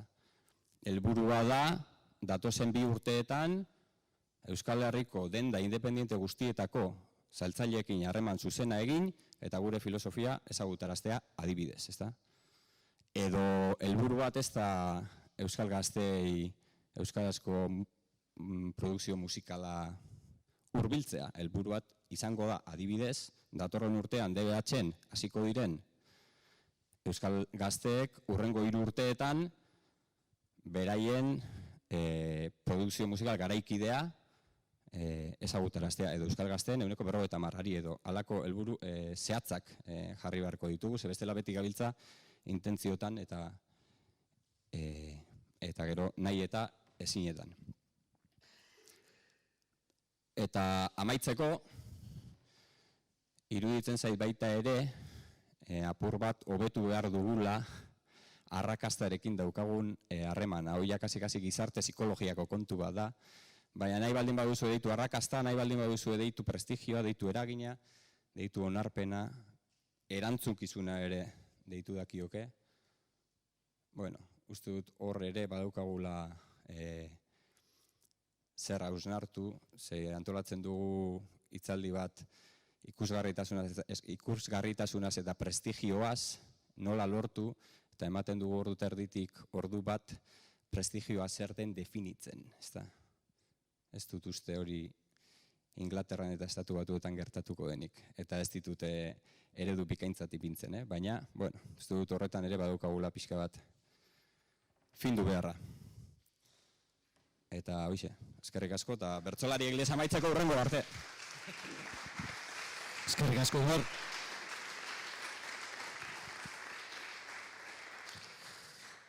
Xole, garako Xole Aramendi.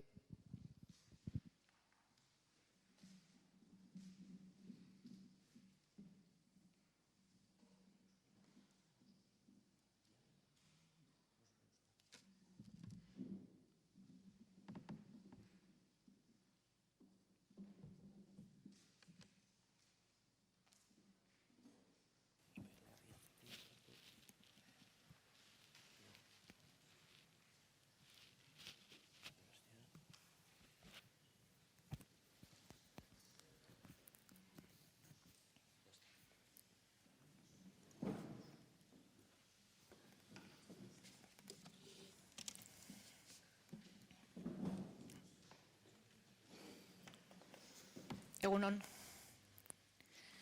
Hasteko eskerrik asko antolatzaileoi eta hemen bildu zeatenoi. Ez da erresa nork bere gabeziez hitz egitea. Gotzon Barandiaranek lehenengo aldiz topaketa honen asmoaren berri eman zidanean, nire lehenengo erreakzioa izan zean, nien indoala inora gure miseriak kontatzera.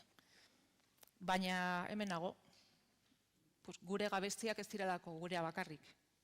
Gizartearen gabeziak ere badirelako. Helburu batek bildu gaitu hemen, euskal kultur sorkuntzak komunikazioan dituen gabeziak aztertzea. Eta elkar ezagutzak konponbidea jartzen lagunduko duela sinetzita etorri gera.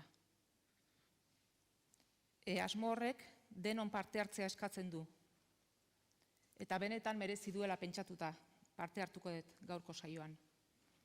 Zer baino lehen, gonbidapen badaukat zuentzat. Ireki garako erredakzio nagusiko atea, sartu barrura, eta hurbildu kultura sekziora. Argazki bat egingo diogu. Bigarren aldia da niretzat, kulturako arduradun bezala. Lehenengo aldia orain dela 15 urte izan zen. Bigarrena orain dela urte terdi hasi izan. Gauza dexente aldatu dira. Eta nabarmenena da, langileun kopurua erdira jaitsi dela. Erraz esaten da, erdira. Baliabideak asko murriztu badira ere, helburua bera da. Euskal Herrian egiten den kultura gure irakurlengana hurbiltzea. Bereziki, euskeraz sortzen den kulturari fokoa jarrita. Guk Euskal Herrian erderaz zein euskeraz egiten den kulturaren berri ematen dugu.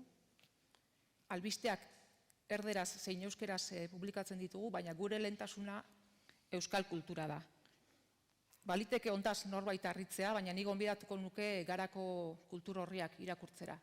Ondoren esan dizadala iritzi aldatu dun, ala iritzi bera mantentzen duen. Gure kasuan, sekzioaren gehiengoa Donostian gaude zentralizatuta. Horrek esan nahi du, Donostiatik Euskal Herri osora iritsi behar degula. Hoixe da gure erronka. Nola lortzen den? Albezela, eta gure lanean sinetsita. Euskal kulturgintza hitz egiterakoan bi kultura banatuko nituzkenik, kultura ofiziala eta herri kultura.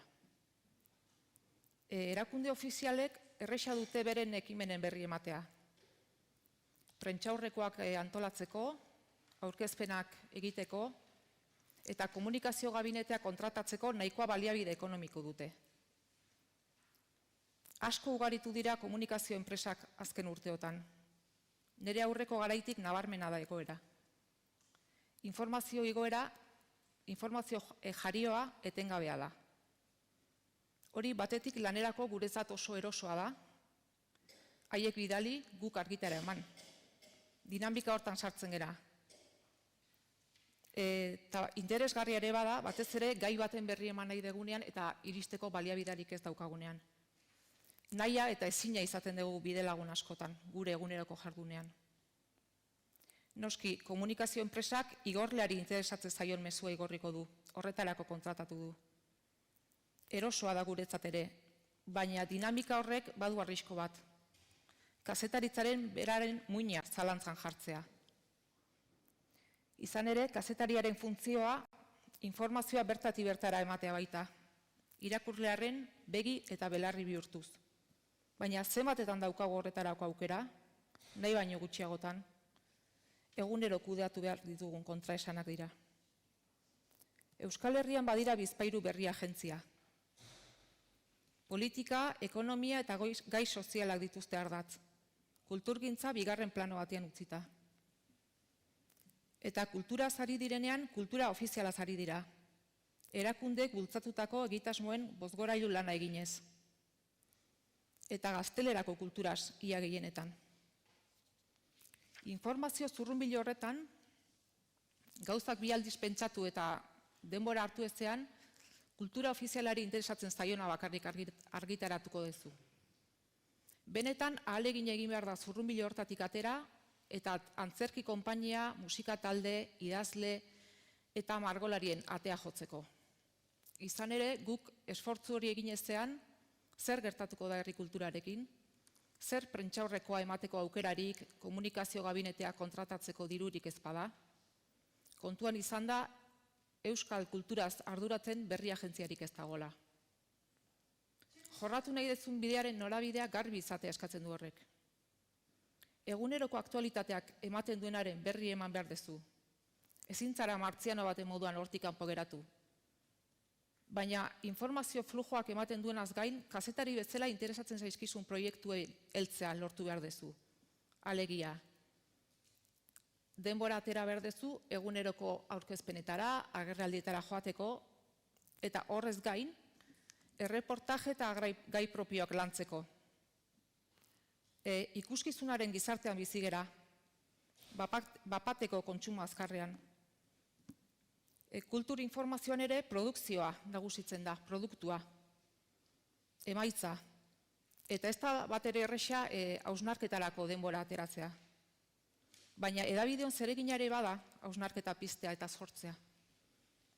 Beraz, egunerokoaren berri eman eta euskal sortzaileen sormenak aurkezteaz gain, elkarrizketak ere egin behar ditugu. Eta ez pentsa beti gogoan ezartzen denik gure gonbidapena.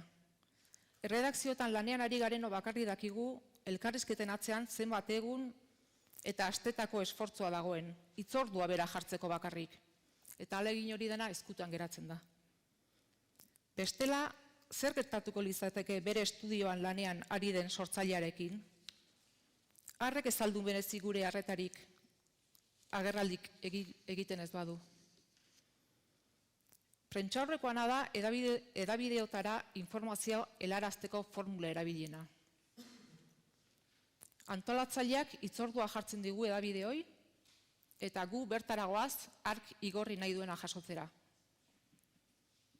Hitzorduak sortzailearen eta kazetarion arteko harremana sustatzeko balio beharko luke, baina hori oso gutxitan gertatzen da.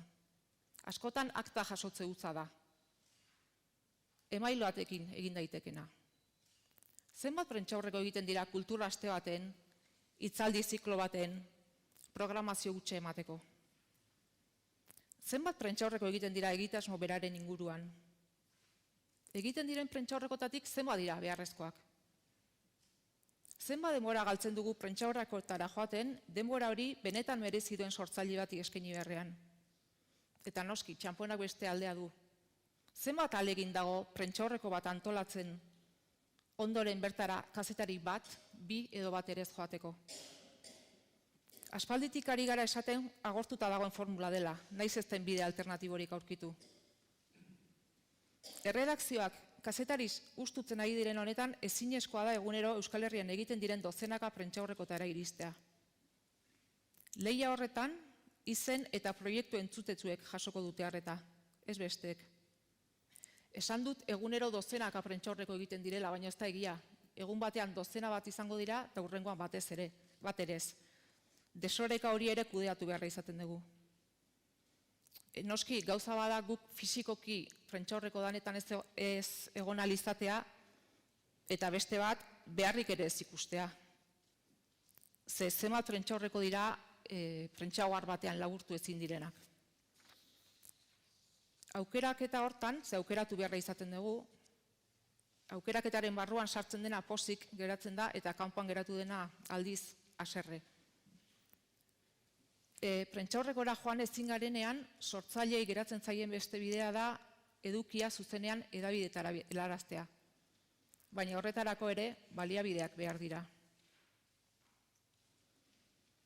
Garbi esango dut, badira beren egitasmoak izarteratzeko bide bakarra hedabideok ikusten gaituztenak. Gure bizkar utziz bere proiektua gizarteratzearen ardura osoa.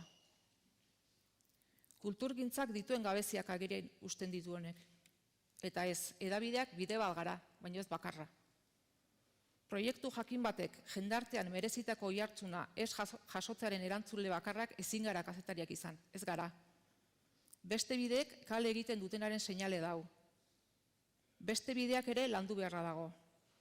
Eta hau ahaztu egiten da askotan. Nor bere gabeziak beste leporatuz.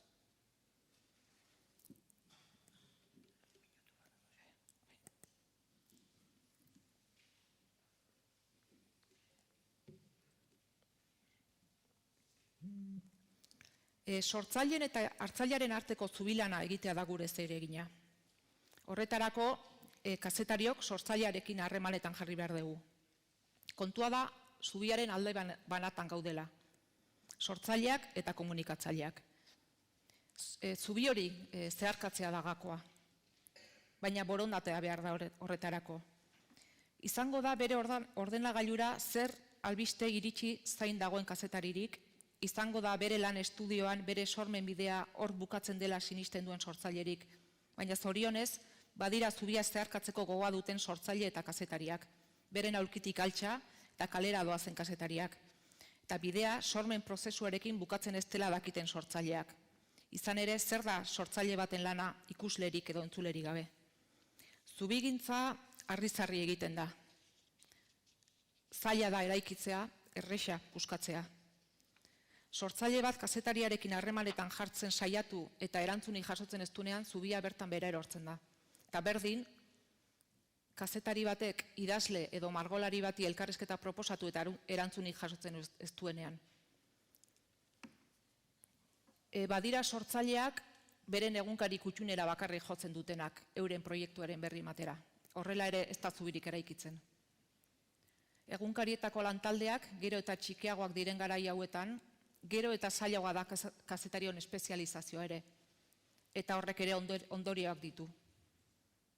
Sortzaileak ez du erreferentziarik erredakzioan. Eta nik uste kontuan hartzeko faktorea dela hau ere. Aurrera begira, noizko Euskal Berri agentzia bat, noizko hiriburu bakoitzean aurkezpenetarako areto bat, agenda bateratuarekin. Euskal Herritarrok jasotzen ote dugu gure kultur sorkuntzaren berri, hau da gaur mahai gainean jarri dugun galderetako bat. Nere erantzuna da, baietz, interesa duenak jasotzen duela, baina baita ahalegina eskatzen duela. Zer esanik ez, euskerazko sorkuntzaz ari bagara. Politika eta kirol kontuak herri honetan belarritik eta begietatik sartzen zaizkigunei gabe. Baina kulturarekin ez da gauza bera gertatzen, bigarren mailan dago. Baita agintarientzat ere. Kultur politikez ere luze ari gaitezke hemen. Bestetik, gaztelera eta inglesa gailentze zaizkigu herri honetan. Eta euskal kulturgintzaren berri jaso nahi duenak ahalegin egin behar du. Euskal kulturgintza lantzen dugun hedabideak kontsumitu beharko ditu. Ez zaio berez iritsiko. Beraz, ahalegina hirukoitza da. Ahalegin egin behar du sortzaileak, ahalegin egin behar du komunikatzaileak, eta ahalegina hartzaileak. Sortzaileak proiektu aurrera ateratzen, kazetariak horren berri ematen, eta herritarrak hori jasotzen eta konsumitzen. Baina merezi du, ezta? Eskerrik asko.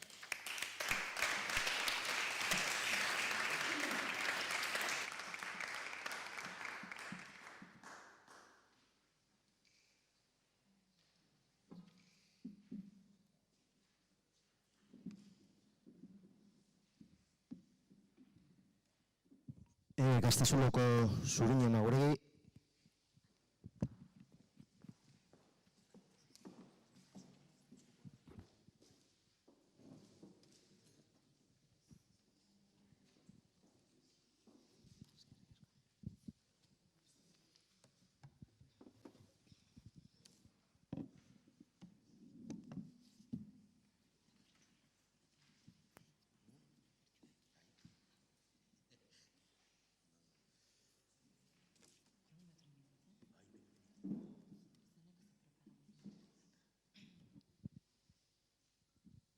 Bueno, ondo, eskerrik asko, kronometroa martxan dago, 10 minututatik espasatzeko, txintxo.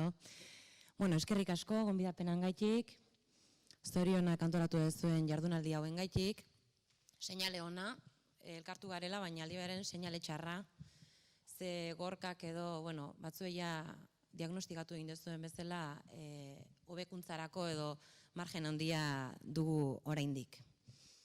Izan ere, autokritikak izateko plaza izan daiteke honakua, gutxitan izaten da eztabaidarako guneak edo aukerak, eta zer hobetzekoa badegularen seinale da gaurko hitzaldiak eta bai egunetako transmisioaren inguruan antolatu dien jardunaldi hauek.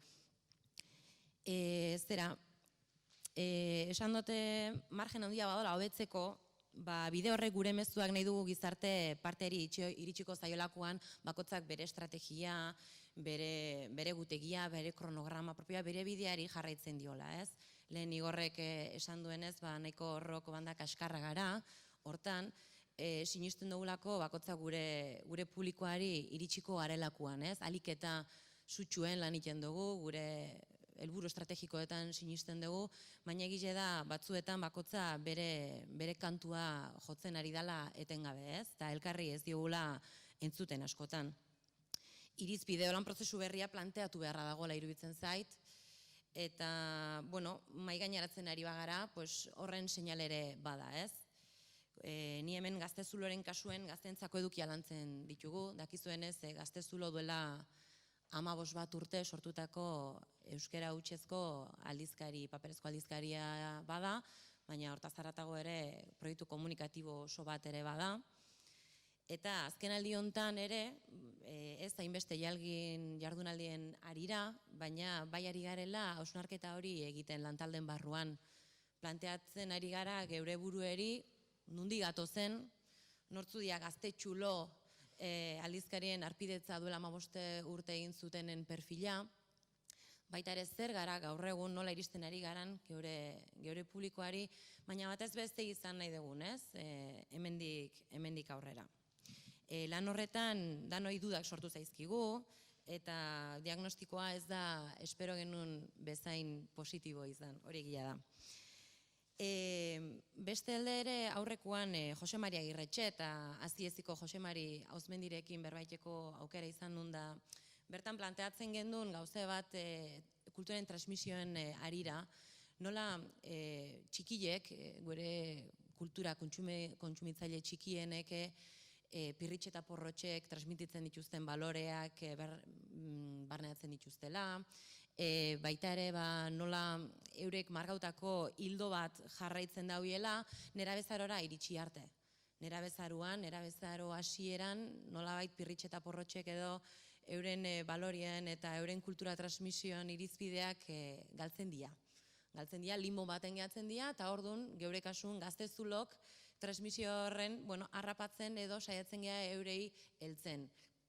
Euren intereseko gaiak landuz, musika, sexu gaiak, drogak, argazki gintza, komikiak. Eta orduen transmisio hortan ere gerora heldutzen dien horiek, hartzaile horiek bestelako edabideek edo kontsumitzea pasatzen badira ere, ez dago guren arteko jarrekortasunik. Ze azkenien zikloa istea litzake ideala. Gerora heldu horiek guraso izango dira eta txiki horiek berriz hasiko dute besteek itxitako kultur ziklo hori, ez? Hortan geure arteko koordinazioa ezinbestekoa da eta berriz referentzia egiten dio lehen Igorrek aipatuako rock banda eskasa hortara.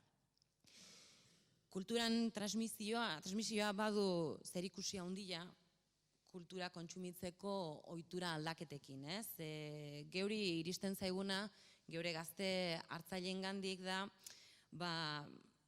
geu adibidez, gauz sare sozialetan presentzia daukagu Facebook, kontue, gauz Twitterren ebai, gure lantaldekide bakotzak Twitter perfil propioa du, badugu YouTube kanala, badugu newsletterra, lehiaketak antolatzen ditugu, eta geu bezala, pentsatzen dut, hemengo gainontzeko edabideek modu baten, onorri baten obesten, gauza bera egiten aritzen zaretela. Iruditzen zaigu alde hortatik, geure gaztiek, geure hartzaile kasu hontan, gain informazio bat izan dezaketela. Informazio iturri ezberdinetatik, gainezka egiten dien etengabeko informazio eta kultura eskaintza jario bati bat nola kudeatu ez dakitela topatzen dira. Ze interesak badutela, guri iritsi izan zaigu, badute interesa musikan, kirola kultura bezala ulertuta, noski, komikia, arte eszenikoak, argazki gintzan, baina hoize esan bezala zaila egiten zaie jasotzen dituzten etengabeko informazio jari hori kudeatzia, ezta? Gure talde barruen, hausnarketa egiten azkenen hilabetetan egiten gabizen hausnarketa hortan geure burueri galdetzen ari gara, eta zer da kultura, ez? Lehen batek aipatu duna, hanek bota du galdera hori, eta zer da kultura bakotzak ulertzen dauen bezala horri erantzun ematiak beharko luke jardunaldi monografiko bat, igual 2 astetako, ez? Da, gero hortan sakondu beharra badala, baina eztabaida hori ere irekitzea interesantia da. Baita ere hizkuntzaz hitz egin da baina arte, eta kontsumo ohitura digitaletara jotzen ari garela ikusita, duela gitxi eman dizkigute euskeran presentzian diagnostiko bat interneten, eta esan digute, euskera oso osasuntsu dagoela, euskerazko edukiak presentzia handia dakatela, dalan dabe euskaldunek eta erderara edo inkluso ingelesara jotzeko ohitura daukatela, bilaketak iterak orduen. Da, hemen zer egin dezakegun galdera hori erantzutea zaila izaten da. Inkluso eske edukazio txarrekoa da galdera bati beste galdera batez erantzutea, baina eske zer dugu egiteko, ez? Galdera pila sortzen zaizkigu eta soluzio gutxi. Bestetik ze iristen zaigu gure hartzaile, gure kontsumitzaile gazteen aldetik, igual guk eskaintzen dizkiogun, ni gazte zako hortatik aterata, eskaintzen diegun kultur eskaintza, naiz eta oso anitza izan, naiz eta oso landua izan, naiz eta osnarketa handiko eskaintza izan, haiek igual kontsumitzaile hutsa izatetik plataformak, edo sortzeko plataformen bila dabiltza. Eta horretarako behar bezalako lekua topatu behar ditugu, eta elegoke gaizki ere, erakunden babesa ere hortan laguntza izatea, laguntzia. Adibidez, geure kasun Gaztezulok urtero antolatzen du bideo lehiaketa bat, urri azaro partien, da hortan igarten dugu parte hartzea handia, feedbacka eramateko izaten da sare sozialen bidez, eta ikusten dugu benetan hor gertu sentitzen dugu gure kontsumitzailea, gure hartzailea eta gure jarraitzaileak, ez? Eta horrek esaten diguna, horrek ematen digun mezue da gazteek euren sormena garatzeko benetazko plataformak behar dituzela. Horren eske dabiltzala kontsumitzaile hutsak izatetik haratago. Bueno, horretarako aldarrikapentxo bat, nik uste ja batzu ja horreratu indezuela eta hortan jarraituko dugula berbetan, datozen ordutan da egunotan. Euskal kulturaren transmisioa arduratzen garenok, bai edabide, eragileok edo, koordinatuta egotia ezinbestekoa da. Sinergiak, elkarlanak, aipatu dira hitz potoloiek, baina benetazko irizpide bateratuak izan behar ditugula iruditzen zaite logistikoki, inkluso, bai egutegia, edukien nolakotasuna, Igorrek esan du ez dugula zertan danok helburu berberak izan, bai logistikoki koordinatu gaitezke, bakotza bere hildoari jarraituta, bai tonua, eta bakoitzak, seguro nago norberak hemen danok, naiz euskal edabide handienok ere, somatu izan dezuela utxune betetzearen beldur hori, ez? Irizpia badaukagu hildo bat markatuta, baina nola betetzen ditugu, ez? Batzutan sortzen dien utxunoiek nola ailegatuko gara benetan geure mezua jaso nahi dugun pertsona hoiengana. Horregatik aurrerantzian benetazko elkarlanaren aldarrekapena egin nahiko nuke, oso politia dira, sinergia eta elkarlan hitzak, baina esan bezala guazen elkartzera, guazen zita bat lotzera, guazen egutegi erraldoi baten gainean orduak, datak, ito nagusiak, bilerak, ekitaliak, guazen benetan halako gauzak eitera. Eta bakotza aritzen den arloaren ona baldin bada, guazen ondo dakien hori egiten ustera, ez? Bakotza dakiena eta egingo du, da ez bakarrik egin baizik eta gainontzeko egaz guazen hori partekatzera, guazen hori zabaltzera. Ez dugu zertan lagun izan behar, esan izan dezue, baina bai lehiakortasun hortik harago urratsak egin behar ditugu. Dana ez da tirada, dana ez da audientzia, urratsak egiten jarraitzeko harremanak eiteko pres gaudela, eta Gaztezulo lantalde guztiaren izenian esaten dut gauzak hobetzeko, irizpide berriak eta lan prozesu eraginkorragoa proposatzeko pres gaudela. Bakarrik gaztezulo.eusen nor gara atalien ikusi geure kareto danak daude hor, bana bakotza bere sailean edo bere ardurai dagokionez, eta hor azpilen, geure kareto bakotzaren azpilen dago eldibide bat, telefono bat, guazen benetan elkartzera, guazen ekitera, eta benetazko irizpide berriak markatzera. Eskerrik asko.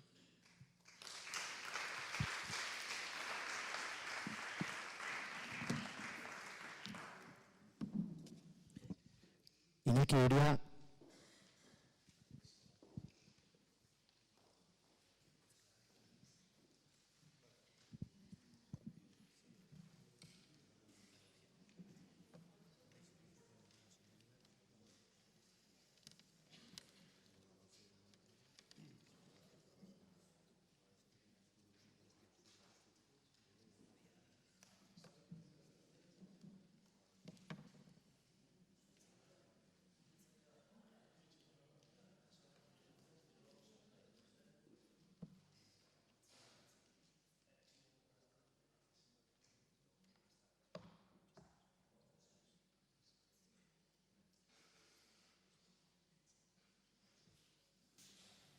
Bai,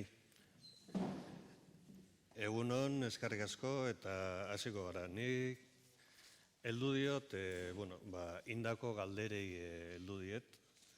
Hor pasa zeizuena da parte bat besterik ez, eta bestia ikusteko aukerek ez da honez, kontatu ingo izuet. Zein dira euskal sormen lanen berri edatzeko zailtasunak, ez? Hortik ateatzezan eta galdetzezan ea iristen ote garen euskaldunen gana. Hor, komunikazioaren igorlea, mezua, hartzailea eta hortartean edabidea eta ingurunea eta zarata, eskema klasikoan, gaur egun gero eta apurtua dagoen eskema horretan, saiatu naiz horri erantzuten, ea iristen ote garen Euskaldunen gana, ez? Orduan alde batetik daukagu Igorlea, Euskal sortzailearen ikuspegia, eta hor lehenbiziko eztabaida eta sortzen dana euskeraz sortua ala erderaz sortua, ez? Euskeraz sortutakoa garbi dago, mutua ez dagoen garbi, arte plastikoak eta bar, eta gero hortikan nola jun. Eta bakoitzak uste dut bere kanalak badituela diferenteak. Musikaren dia batzuk, editorialenak eta literaturaren beste batzuk, baina guztiak daukate gero komunikazio sistema. Ez, eta danak komunikazio sisteman topatzen gara. Eta hemen ikusi duzuea adibide desente eta bara. Gero dago hartzailearen ikuspegia, ez? Alde horretatik, Euskaldunak. Ez, Euskaldun, hemen galdera zen, ea Euskaldunen gana iristen ote garen. Ez? Orduan, Euskaldunen gana iristea da helburua edo Euskal Herritarren gana, baita ere. Ez? Eta hor, badago beste bigarren eztabaida hor uzten dudana. Ez? Ze aspaldiko kontua da, eta zan, ez? Euskal Herritarra, Euskarara erakarri behar genula, ez? Eta horrela sortu ziren eta justifikatu ziren neurri batean, garai batean ETB eta sortu zianean, ez hor Euskal Herritarrak ETB batera erakartzeko eta ekartzeko, eta barrez, hor dago mundu oso bat. Mezuaren kontuan ez nahi sartuko, hori normalian sortzaileak edo mezua bota nahi dunak antolatzen du, baina batez ere zentratuko naiz, eta hori zen gaur nire asmoa, medioan, eta kasu honetan sistema mediatikoan edo daukagun hemen bizi dugun, edo bizi gaituen Euskal Herrian bizi dugun sistema, medioek osatzen dugun sistema, ez? Ze horrek azkenean, ze bitartekari azkenean edabidea da, oraindik naiz eta gauzak aldatzen ari dien, Igorlea eta hartzailearen artean, sortzailea eta Euskaldun horren artean. Komunikabidek osatutako sistema medioa, sistema mediatiko hori nolabait airea edo atmosfera edo gure itxasoa edo bihurtzen da. Eta hor gertatzen da azkenean komunikazioa. Nola gertatzen da komunikazio hori gaur egun, ze hizkuntzatan, zein da hor daukagun zarata, eta hortan saiatuko naiz zentratzen. Orduan, galderari erantzunez, euskarazko medioen bidez Euskaldun gutxi batzuren gana besterik ez gara iristen. Nik uste dut hori dela galderaren erantzuna. Eta Euskaldunaren gana ere ez gara iristen erderazko mediotatik barrena ez bada, askotan. Orduan, hemen naukan zera bat erakusteko, horrelako grafiko bat, ezin erakutsiko dizuet, baina grafiko hori ekimenek egin zuen, eta nola baita ezan datu batzutan zein dan azkenean euskerazko audientzia edo merkatu potentziala edo horretan ibiltzen dana. Eta nik egin dut horretatik abiatuta beste bat gutxi gora bera irudikatuko dizuetena 4 geruzatan. Uste dut badagoela azkenean euskaldun horiek edo behintzat nukleo gogorra edo ez dakite nola esan, tipularen barruko geruza edo esan dezakeguna, nola baita, en fin, 120.000 hortikan behera biltzen dana, baina hor, seguramente gainera, arpidedun, aktibo eta horrelako dianak, 10.000-aren bueltan ibiliko dianak. Eta uste dut hortaz denok kontziente izan behar dugu, segure unibertsoa, Euskaldunena, 3.000 horrelako zerbait baldin bada, hor, euskerazko medioekin normalian, esate batako, HPS egintzun inkestan, berriari 150.000 irakurle ematen baizkio, baina oizkoak edo 87 eta atzo irakurri zuten 36, horrelako zerbait, hori beste arloetara, hori herrialdizkarietan, horre aipatzen zituzten gehientsunekin ere, 120.000, 91.000, zan nahi zuete, buelta hortan gabiltzala medioak. Argiari ziesek emateizkio 2015ko akumulatuan 38.000, irakurle berriari atzo irakurri zuten 59.000, horrelako zifrak bizi ditugu, ez? Hori da gure mundutxua. Gero dago beste geruza bat, elebidun diren medioekin, edo erderaz eta euskeraz gertuko ditugun medioekin, iristen garen azuruna irakurle gehiagoren gana, edo aukera dagoena gehiagoren gana iristeko. Eta askotan euskaldunak ez daude lehen esan ditudan lehenbiziko geruza hortan, baizik eta beste hontan. Eta horietatik, bota 100.000-200.000 buelta batea egon daitezkela geruza hortan.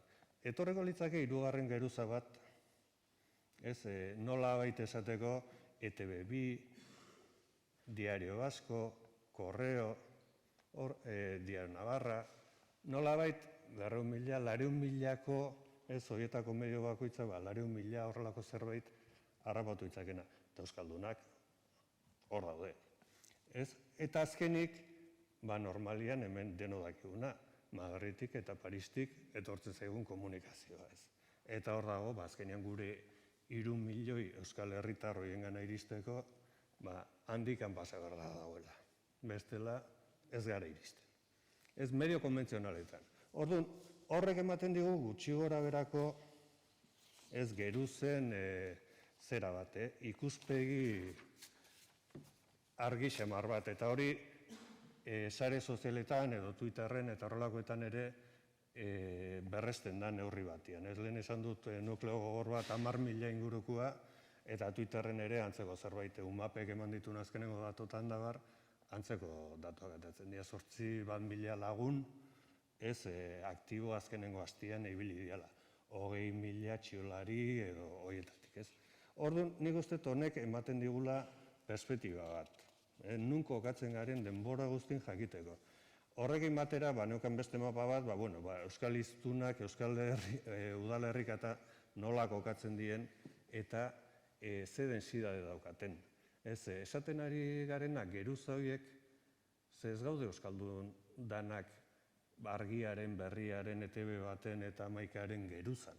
Osea, horre bilduta, ez, gaude sakabanatuta, batzu daude Bilbon, auzo batian bestean urrengoan, eta densidade hori normalian oso txikia da, eta euskalduna bizi da erdaldunez inguratuta kenduta, udalerri euskaldun edo horrelakoetan, ez. Hortikan gatoz, edo hortikan jun naiz, lauki hori edo hor daukazuena agertzera, ez. Eta alde batetik jarri ditu zailtasun eta oztopoak, eta bestetik konponbideak eta zen neurri edo beharko genitu. Beti ere, gorka gaxieran esan duen horretan, ez? Marko politikoa da hemen giltza. Horretara, ni zoruna beste modu batian formulatuet, euskarazko komunikazio sistema osatu baten falta. Ez, eta nik uste hori dela giltza. Orduan, horretarako ze beharko genuke egin, sistema hori osatu. Dagoena indartu, diruz lagundu, prestigiatu, merkatua sortu, marketing laguntza eman, interesa piztu, lehentasuna eman komunikazioari, etc. Erderazko komunikabideen hegemonia daukagu gaur egun.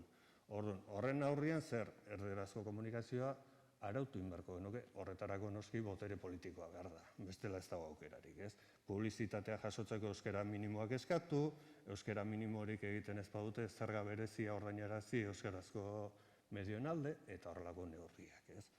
Komunikabide espainiartzaleen, frantsesaleen hegemoniaz. Hemen ez da bakarrik euskaraz eta erderaz. Baizik eta jartzen duten eta markatzen duten agenda politikoa naiz kulturala eta bar, espainiartzalia eta frantsesalia da, eta kultura frantsesa eta kultura espainola da bizi duguna aparte anglosajoiarekin batera, ez. Orduan, horretan zer da garrantzitsua, gure arloan esate batako espektro radioelektrikoaren subirautza. Bakit oso hitz erraroa diela, baino Madrilen esku daude. Orduan, holakoak hemen zeinek emititu dezaken TDT bidez eta horrelako gauzak daude Madrilen esku, eta Parisen esku. Ondoren, irrati eta telebizio emisioak, lizentziak eta bar, emateko orduan, arautu beharko liateke beste modu batean. Euskal komunikazio esparrurik eza. Madril eta Parisetik pasatzen da, gure komunikazioaren 80% hori esan dizuet, Eta hortan, euskal komunikazio esparrua, nik nola baita esateko eta gorkaren zera, kauza bihurtuko nuke. Osea, iruditzen zait beste kauza batzuk bezain garrantzitsu edo garrantzitsuago dela, eta hori gabe ez tegula lortuko.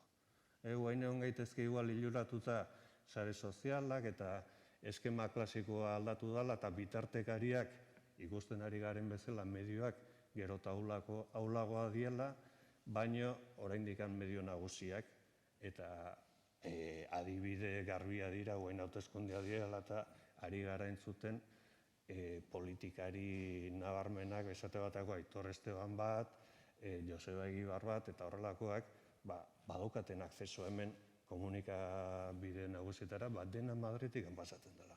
Eta badirudila liga hau Madrile jokatzen ari dela ez.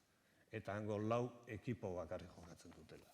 Orduan, hori da sistema guztionen falta. Bukatzeko, erdal munduan interesik ez eta sortzen euskerazko sormenagatik. Euskera berdin abertzalea, politikoki ez zuzena, etc. Euskera txikiak, kaskarra, beraz ez da universala, orduan hori da egiten da, osatzen da osagaia. Euskal mundutik, agian, saiatu behar dugu nazioartera pasatzen zuzenean. Eta globalizazioak bere puntako sortzaileak inposatzen dizkigu. Aparte kultura espainola edo frantsesak, globalizazioak ekartzen dizkigu bereak. Orduan, etorreko da Bruce Springsteen eta hori izango da toki guztitan, komunikabide guztitan, eta Kinzazpik bilduko ditu 1000 lagun eta hori da hemen arrakasta izugarria. Hori da daukaguna. Bigarren galdera, bai gu. Ja, hau ez dio pasa, bale. Minutu batean saiatuko nahi.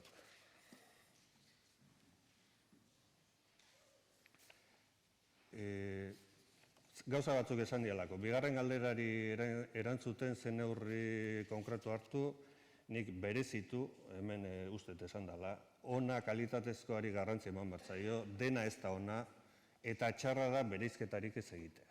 Nik ustet hori oso garbia dela. Kontsumitzailea, erabiltzailea, erretzeko arriskua daukagu. Hori ere pasatzen da. Bidea ez da, gure herriko aldizkariak, portada ematia denbora guztian edo askotan poeta edozein poesi liburu atera duen bati. Nik uste hori askotan bide okerra dela. Medioak indartu eta prestigiatu behar ditugu, euskal sormena indartu eta prestigiatu, hortan elkarrelikatu beharra daukagula. Euskerazko obrak eta euskal sortzaileak ez dira aski. Ez onak, ez garrantzitsuak, ez arrakastatsuak, euskerazko komunikabidetara audientzia erakartzeko. Horre gero beste adibide batzu jarriko ditu. Zein neurri hartu beharko genuke euskal sorkuntza ikusgarri izango dela bermatzeko. Bide motza? Bide motza da hemen askotan egiten duguna. Lehen geruzatik bigarren eta hirugarren geruza horietara pasatzea. Hau da, ETB2, Korreo, Diario Vasco eta hauetan kolokatu nolabait gure berria eta horrela atera. Hori izan da, esate bateko, Bertsozale finala, Durangoko azoka, hauek neurriz eintzuten gora pasazanean komunikazioa euskerazko medio horietatik ETB2ra, Korreora eta horrelakoetara.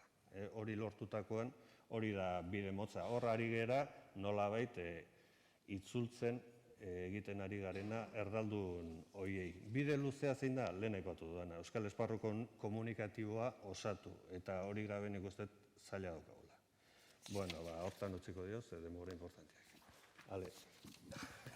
Oso, eskerrik asko Iñaki.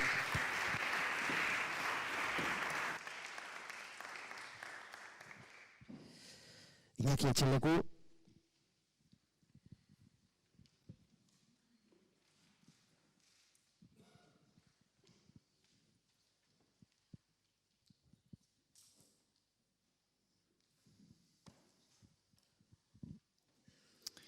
Egunon, aintzinetik barkamenak espainiz biziki trebea gisa hortako ariketetan.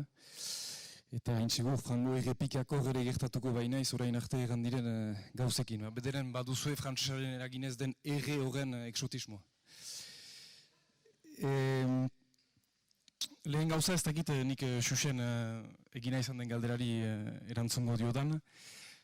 Ipar Euskal Herriaren ikuspegitik mintzatuko naiz, eta espainiz atrebituko Euskal Herriko kultur sorkuntzaren ezagutza eskasegia baitut. Ordean, Ipar Euskal Herritik, Ipar Euskal Herriko hitzaren ikuspegitik eta Baionako Berriako delegazioaren ikuspegitik. Nolabait, Ipar Euskal Herriko hitzan ere dugun horri kopuruagatik eta ditugun baliabideekin ez baitugu nahi haina emaiten hain segur toki Euskal sorkuntzari. Beraz, ari gira piskat taldean ere Berriakoekin osagarritasun batean, nolabait. Ordean, ikuspegi hortatik, ene ustez zailtasuna Ipar Euskal Herrian hasteko ez da hainbeste Euskal sormenaren berri ukaitean edo jasotzean. Ez eta ere hainbeste hedatzean. Zenta azken finean, Ipar Euskal Herrian guti edo aski Euskaldunek eta Euskal sortzaileak elkar ezagutzen dugu, beraz elkarren berri bat dugu, eta aski irritsa da jakitean nun zer egiten den. Eta horren zabaltzea ere nolabait. Gero beste gauza bada, Ego Euskal Herriko kultur sorkuntza zeinetaraino heltzen den Ipar Euskal Herrirat, edo ez den heltzen. Eta nik uste urteekin izan dela galtze bat, Igorrek erten duen bezala ikerketen bidez berritake aztertu gehiago. Baina ustez bada hor falta bat, egia egan mugitzegia da musikan ez bada, eta oino, musikan ere. Ez zailtasuna gehiago nik ikusten dut komunikazioan den desorekan. Eta hori lotua da kultur munduaren antolakuntzari nolabait. Ipar Euskal Herrian hasteko egitura profesionalizatuek, bai antolatzaileetan, eta horiek izaitelan dira elkarte batzuk ere, baina ere sortzaile profesional batzuetan, badute komunikatzeko gaitasuna, ahalmena, eta frango erasokor izaiteko ere komunikatzeko munduan, mementuan. Eta gu kazetariak girenek badakigu, ze beti atzetik dauzkagu, beti egitura berdintsuak, hori aipatu behar da, hori aipatu behar da, hori aipatu behar da. Eta ordean gaitasun hori dutenek lotua da ere diru laguntzei anitzetan, ahalmenak baitituzte, beraz jendeak propio horretara dedikatuak direnak komunikaziorako ere. Horrek badu eragin bat, lortzen da ororen buru gauza horiek aipatuak izaitia denetan, komunikabide guzietan.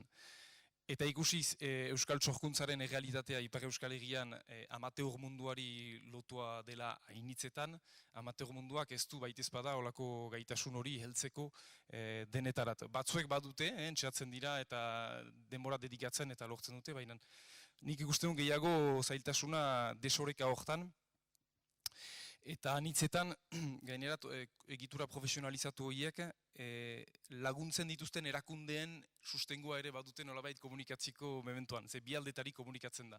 Eta horretarako laguntza ere badute. Eraz, bada, holako nagusitasun bat komunikazioan oenganik etortzen dena. Horrek sortzen du, ene ustez ere beste arazo bat, eta hori ikusten da iduridu inkontziente kolektiboan sartzen dela ere, asko aipatua den pundutik ikusi beharrekoa da. Asko aipatua den pundutik haintsegur badu zerbait on gauza horrek. Bera sartzen da holako gauza bat eta ne hork ez du dudan ezagiko asko aipatua den horren kalitatea edo eta ematen du aipatuak diren pundutik gauza guztiak ikusgarri ala beste, liburu ikusgarri ala beste, gauza guztiak baliokideak direla. Eta ez dela ezberdintasunik egiten batetik bestera. Eta hortan da, ustez dugun beste gabezia, eta hori da gabezia nagusia, eta hori nuen nik aipatu nahi, baina hori jadanik egana izan dute aintzinekoek, da kritikarena. Eta benetazko kritika baten eskasa Euskal sorkuntza munduan egiten den gauzari begira. Benetazko kritika aipatzen delarik, disiplina bakoitzari lotuak diren irizpideetatik egin kritika argudiatu bat. Benetazko argudioekin argumentatua den kritika baten egitea. askoz ere sanoagoa izateke. Bergin nuke gai izanen ustez, izaiteak gisa hortako kazetaritza bat ere, egiazko kritika hori egiten duna, ez da bakarrik lotuak kazetariei, baina baita ere sortzailei, eta denen arteko ez da baida gune bat, benetazko kritika bat egiten dugun gune baten beharran ikusten dut gehiago, aintzina egiteko. Ez da erretxa, zeren eta esperientziaz saiatu diren kritikak, eginak izan dirarik kritika saiakera batzu, Ipar Euskal Herrian behitzat ematen du frango isilpean atxikitzen direla.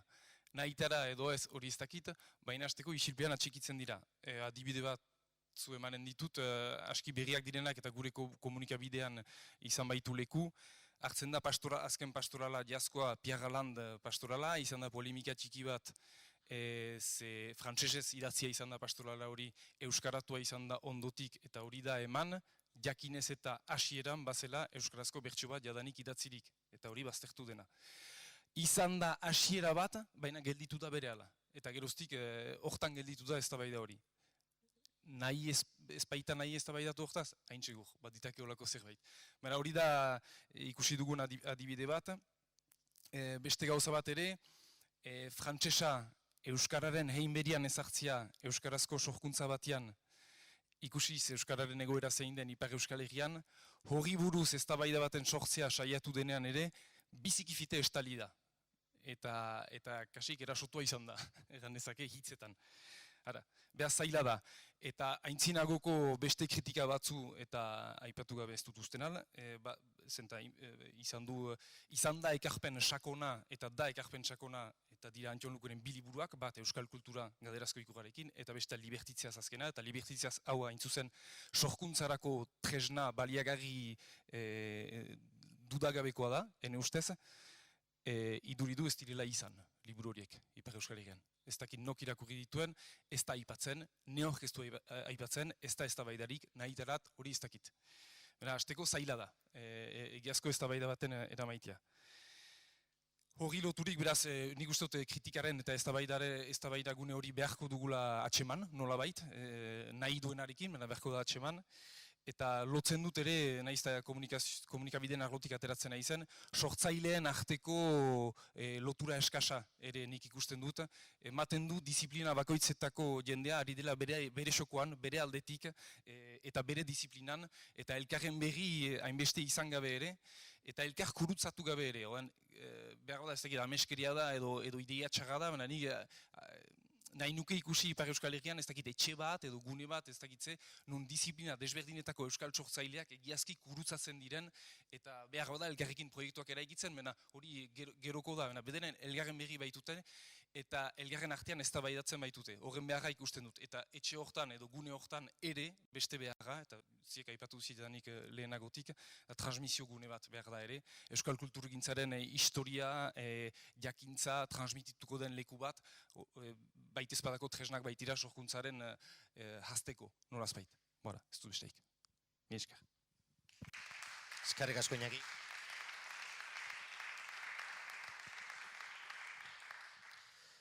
Manes.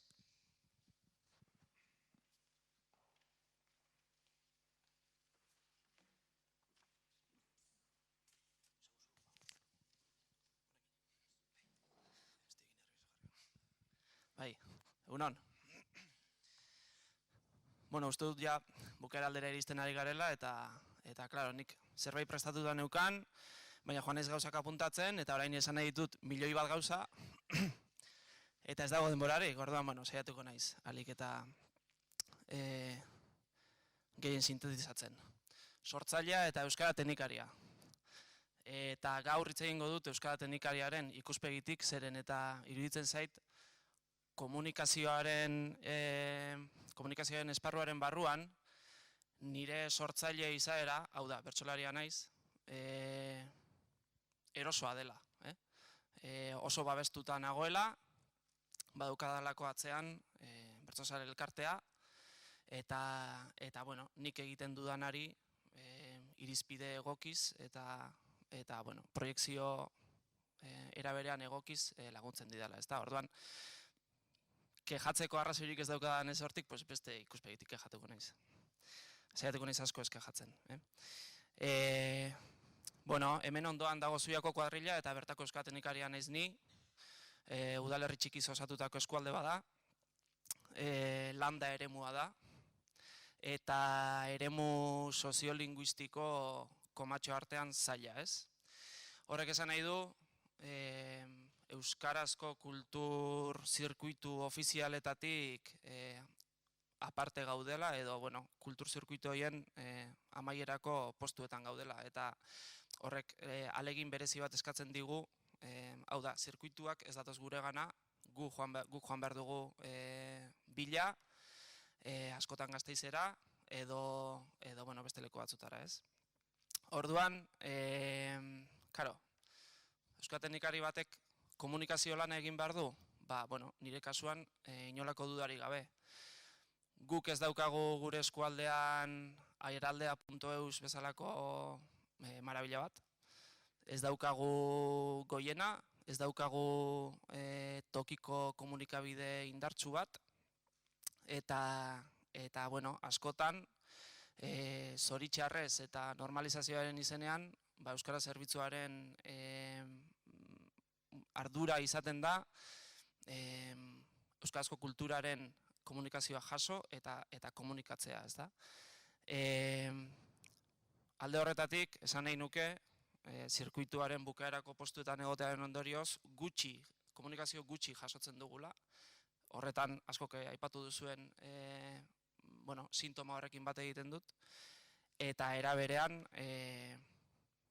lankargarengatik, beste lehentasun batzuengatik gutxi komunikatzen dugula, ez? Eta, ahalegin bat egin behar dugula. Beste sintoma bat, nik uste dut ezagutuko duzuela. Pixkat berresteko jardunaldi hauen beharra adibidez, ez? Gure udalerrietan antolatzen ditugun kultur emanaldietan zerk betetzen ditu aretoak, ez? Gurean aretoat betetzeak esan nahi du 100 lagun biltzea adibidez, edo 150 asko jota. 2 mailatako emanaldiek betetzen dituzte. Sortzaile, kulturgile, komatxo artean nazionalek egiten dituztenak, hau da, egiten dugu ahalegin bat, ekartzen dugu gure estandarteetako bat, gure kultur sorkuntzaren estandarteetako bat, eta jendea dator. Edo, bestela, antolatzen dugu gure herrian sortu berri den gazteen musika emanaldi bat, eta aretoa betetzen da. Hortartean dagoen franja guzti horrekin zer egin behar dugu, ez? Noski, emanaldiak antolatu, nahiz eta 10 lagun ekarriko dituzten, ez? Zergatik ekarriko dituzte 10 lagun?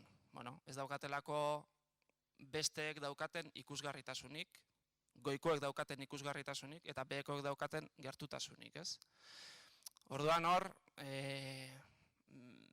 iruditzen zait, oraindik asko daukagula lantzeko, ikasteko, diskurso bat eraikitzeko, ez bakarrik guk, hau da, antolatzaile paperean jarrita, baizik eta baita ere, tokiko komunikabideek, edabideek, kazetari pilo bat zaudete hemen, hori, sintoma moduan aipatu nahi nuen. Gabezia pare bat esan eta gero proposamenen batzuk egingo ditut. Kultur zirkuitu ofizialetan, hau da, gure gana etortzen diren kultur zirkuitu ofizialetan, izan erakunde publikoek antolatutakoak edo bestelako erakunde antolatutakoak, ez baldin badira espezifikoki euskarazko kultura bultzatzeko zirkuituak, askotan euskarazko produkzioak kuota sistemaen bidez sartzen dira. Erabaki politiko bat da, politika publikoak egiteko modu bat da, ikuspegi linguistikotik, baina noski, aurrera egin baino lehen esan nuke, kuota jartzearena nahitaezkoa dela, hori ez dut zalantzan jartzen, zer eta, ez dakit, hemendik 1 urtera igual, ez da nahitaezkoa izango, baina orain bai, ez? Zer gertatzen da askotan? Lehentasunezko irizpidea linguistikoak izateak, hemen kalidadea aipatu da. Bigarren mailakotzat, bigarren mailara jetxi dezakela emanaldi horien kalidadearen irizpidea. Ez da beti horrela gertatzen, baina gertatu izan zaigu, ez? Eta Gero aipatutuko dudan gauza bat da, baina hor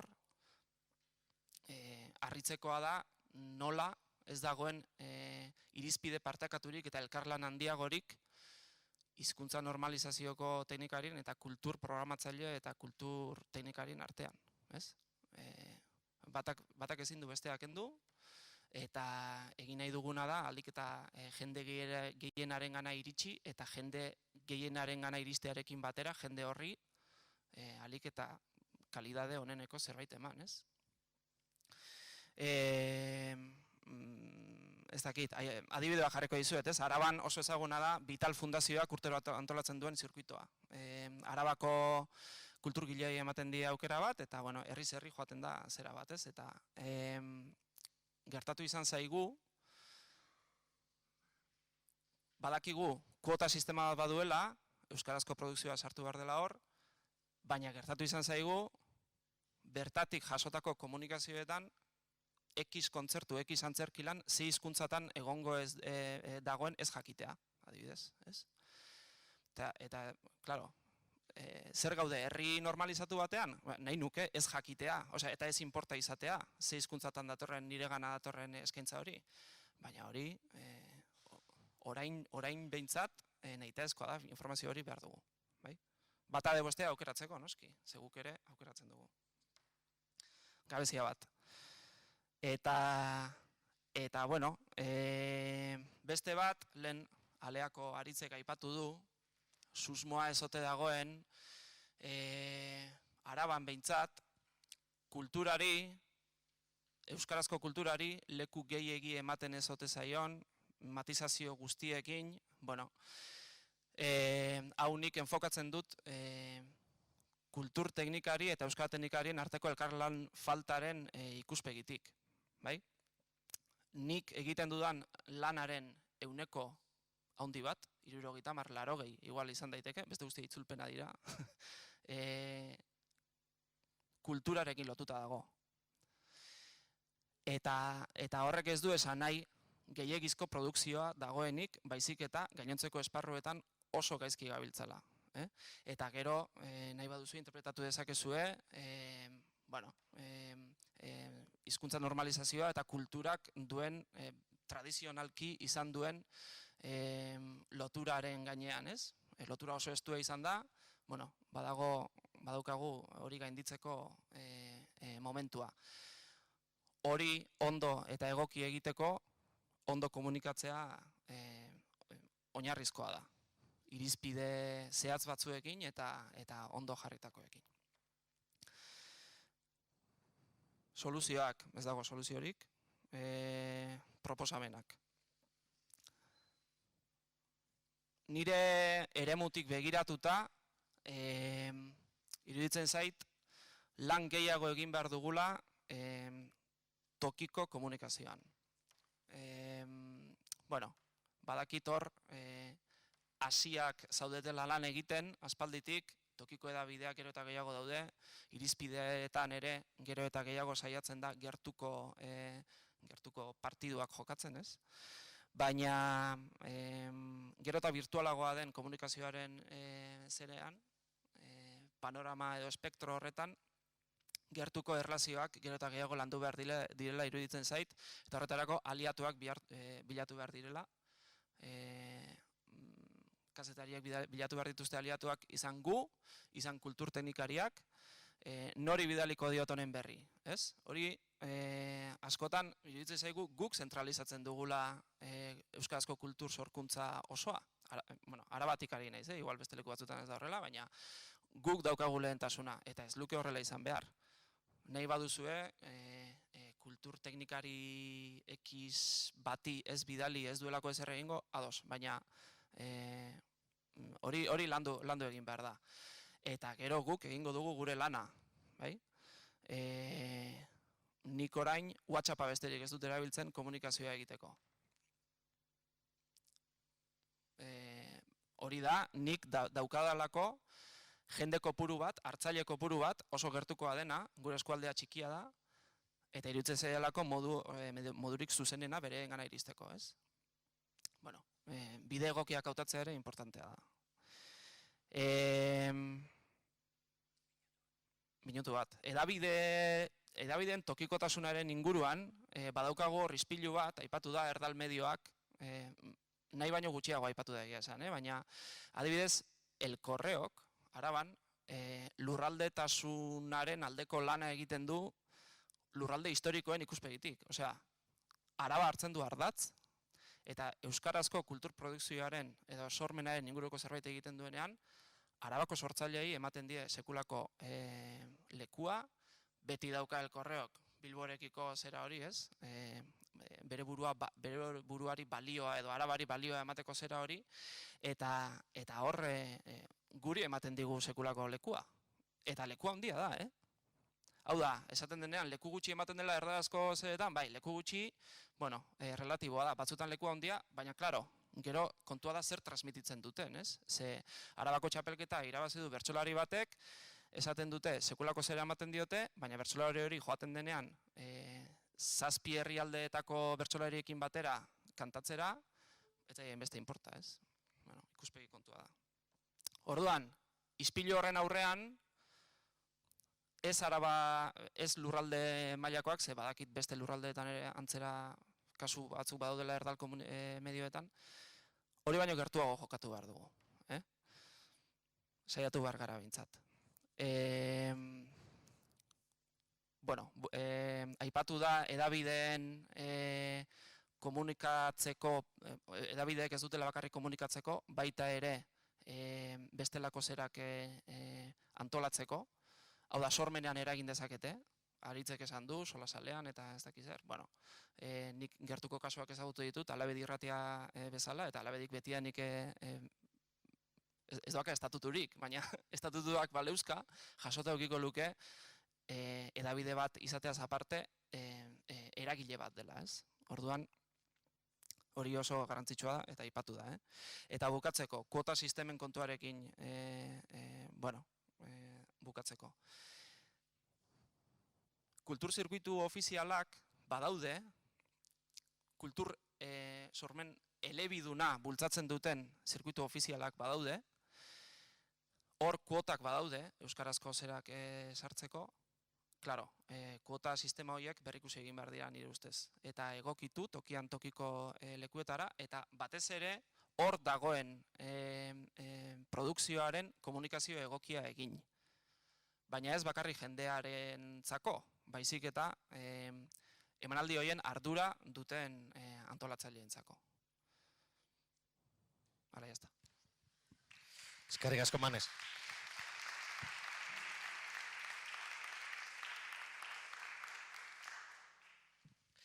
Anartz Bilbao, zu zeuren izenean.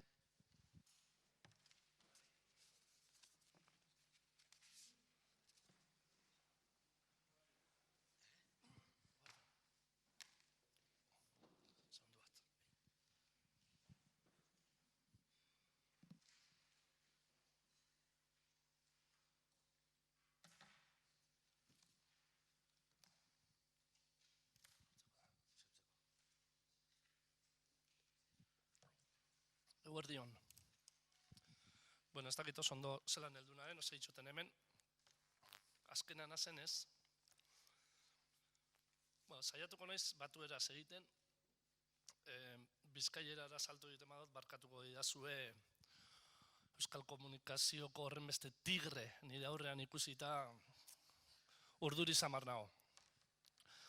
Azkenan naizenez eta kasik dana esan da dauenez, dena repikatzea litzateke bestela, nien entorren esatera edo hasieran pentsatu nuen, joango naiz esango dut, zuzeuk erabaki duela, kulturaz ez duela berririk emango eta kultura ez duela landuko, oraindik aurrera.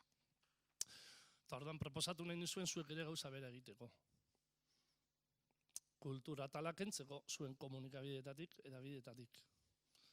Froga egin astebete, hilabete, urtebete akaso, ariketa kaleetan, istiluak sortu, kotxeak gerre, jendeaiak eskatzen hasi arte, ezta? Ezin dugu bizi hau gabe edo. Eta orduan bueltatu kultura lantzera edo.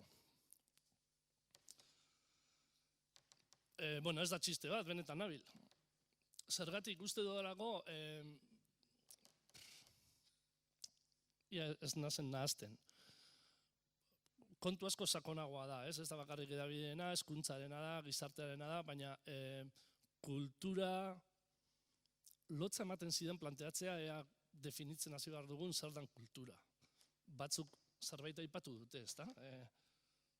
Berezitasun espiritual, material, intelektual da, eta bestea. Kultura jende asko dentzako izialdia da, nire ustez. Horretara mugatzen da. Eta komunikabide gero eta handiagoa izan, iruditzen zait, batzuk epigrafe horren pean, izialdiaren pean dago,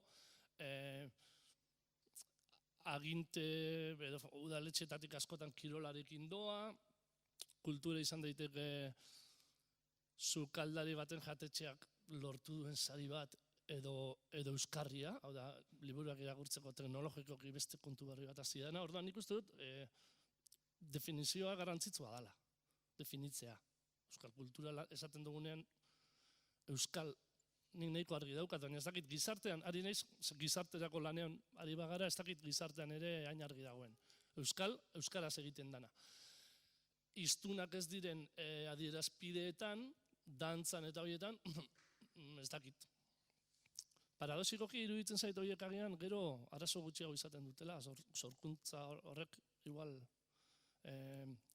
bide egiten, euskal komunikabideetatik kanpo edo. Ez dakit, zuek holan sentitzen duzuen. Hau da, esan nahi dudana da, natorrela hona hitz egitera, ber ze kezka edo dauzkagun, baina ez dakit ze puntu arte edabideak kontsumitzen duenak, hau da, gizarteak ez dakit kezka hori daukan, gabezi hori daukan kulturara heltzeko orduan, edo ez dakit ze puntu arte kezka hori dan gehiago gurea, edo akaso sortzaileena batipat. Ez dakit. Komunikabideak badaude, nire ustez gero eta txikiago eta amateurragoa kultur sorkuntza amateur eta herritik ateratzen den horri ere bide gehiago edo leku gehiago egiten dio. Eta aspektu horretan, nik adibidez, faltan bota ditut, ez dakit nortzuk izan garen gonbidatua, baina faltan bota dut pixka bat kultur edabide espezializatuek beraien ikuspuntua edo emateko, hemen gaudelako igual generalagoak edo garenok, ez da? Baina ez dakinik. Entzun, dantzan, badok, hitzen uberan eta bar, irrati lehoreak eta, bueno, ematen da, ez? Gehienetan, okerrezpanago amateur izaera amateur batetik abiatuta lan egiteko moldetan eta kontu askotan ere. Horregaitik ez dakit, nik ikusten dut hor kristalesko horma bat hausten oso zaila eta da kulturzalea denaren edo euskalduna, besterik gabe, daneren artean, ez dakit ulertzen didazuen, kalean dabilen euskaldunak ze puntu arte gabezi hau sentitzen duen. Espada bereziki kulturzalea. Hasin ez jana azten. Da, bueno, ez da bai da guzti hauetan pila bat gauza atera dira, ez ditut errepikatuko, oso interesanteak, baina bai begitantzen zait bakoitzak bere erara ulertzen dugula, oraindik ari garela, bai, pixka bat estrategia aman komun baten beharrean, baina susmoa dut, eta posten naiz jente asko ikustea jardunaldi hauetan, da jardunaldiak antolatze utza oso positiboa iruditzen zait, baina ez da bai da hauek izan ditugula, tabernetan eta izan ditugu behintzat, orduan kanpamento bazen gaudela, oraindik beti, ez? Hau da, hemen jasoko dena, ez dakit, beste pausu bat edo gauzak oniletik pasatu eta zehazten juteko balioko ote digun zalantza daukat. Bueno, ni zuzeutin nator. Zuzeutin nator bereziak ginelakoan, gero ikusten duzu, hemen bakoitza dauka berezitasuna eta bakoitza bere singularitatea, ezta? Zuzeu da komunikabidea, zuzeuri buruz hitz egingo dut, ezagutuko duzu akaso, da edabide bat, erabat digitala dana. Gu pentseton dugu kriston lana egiten dugula, baina 20.000 lagunen gana heltzen dana, gutxi gora bera, hilero 20.000 erabiltzaile bakar edo deitzen dana, ezta? Usuario uniko uste dut horrela deitzen dela. Berdin da zenbat aldiz klikatzen duzun, jente ezberdina edo, ezta? Eta hor dau, klik, klik, klik, doanekoa da, eta orduan zelan monetizatzen da, hor daukezka hori bai, ez da? Zelan atatzeko etekin hori, eta zelan, bueno. Era bat digitala da, 20.000 lagun esan dut, eta ez gara joaten prentza aurrekoetara eta gorrotu ditugu prentza oharrak. Alde batetik, baina beste alde batetik daukagu arduradun bat edo txerif bat, kudeatzen duen bat, eta bi kazetari jornada erdiz. Bi kazetari jornada erdiz. Horri aurrera eramateko. Horietariko bat naiz ni, gehiago egiten dudana, ez dakit edizio lana esan alda, baina bueno, zuzendu argazki ez dakit zer honi deitu besteari, hau da, lan horiek, eta niri gaur egun, sare sozialek kentzen didate, nire lan orduen erdia. Eske, heldu ezin gehiatzen naiz. Zuek oso trebeak zaretenez, egon zareten benitze egiten, gero Twitterrez botako duzue, grabatzen da, gaur egun, kasetaritza, hau da, teknika menperatu behar duzu, baina kasetaritza lana, iruditzen zait, hor eskazia handi bat daukegule Euskal Herrixen. Kasetaritza lana, ez da genik. Zeran da, Charlie edo, egon da hor, urrengo gunean joan, Ipar Euskal Herrian batu, ederrenetarikoa dan espresabide bat, komiki gintzan, diarduten 3 lagunekin, hitz egin, hausnartu, hortik sortzen dira beste proiektu batzuk, batzutan, nik ez dakit, zuek egiten duzue benetan aste oso bat gauza bat hartzeko ezingo da zue, suposatzen dut, ez? Osea, noiz egin duzue lan bat, gaur hasi eta gaur bukatu, hor uste dut gabezi bat dagoela. Eta ez dela bakarrik da behar duguna, ez bakarrik dagoenaren berri utz edo emon. Bueno, orduan, zuzeuk zelan urteten dago aurrera baliabide horiekin, esaten dugulako orainkadi horizontala dela, eta beraz, parte hartzailengan hori da gure indarrik handixena da, zuzeulariak, beraiek egiten dutelako edabidea, eta benetan da. Jendeak argitaratu egiten dut, argitaratu eta gero ikusten dira, eta ikusten ditugu gauzak, hau da esan nahi dut, aurredizioa badik gerorako postprodukzio lan bat egiten da. Horrek sortzen dituen eztabaida guztiekin.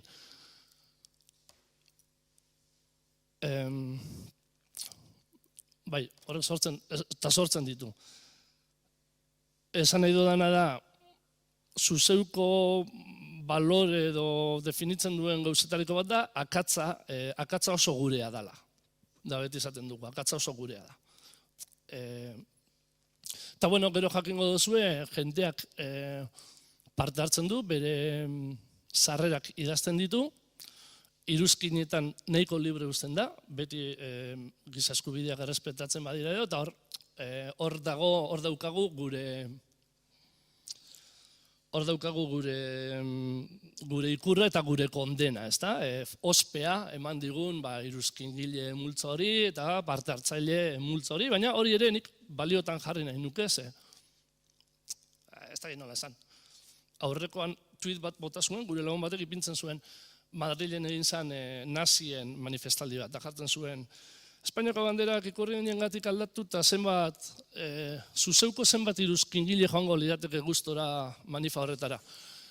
Eta dinonik, eta kentzen baduzu zuzeuko iruzkingile eta ipintzen baduzu zenbat euskaldun joango lirateken gustora. Hori da gure gizarte, guk edabideak ere konsumitzen da benak, eta horrek baduke bere buelta, eta nik ustot, importantia dela. Beraz, esan nahi dut, kulturak zein garrantzia dauka zuzen. Guk ez dugu inolako konpromisurik kulturarekin. Zuzen, alabai. Zuek badozue ez dakit. Gentien araberakue da.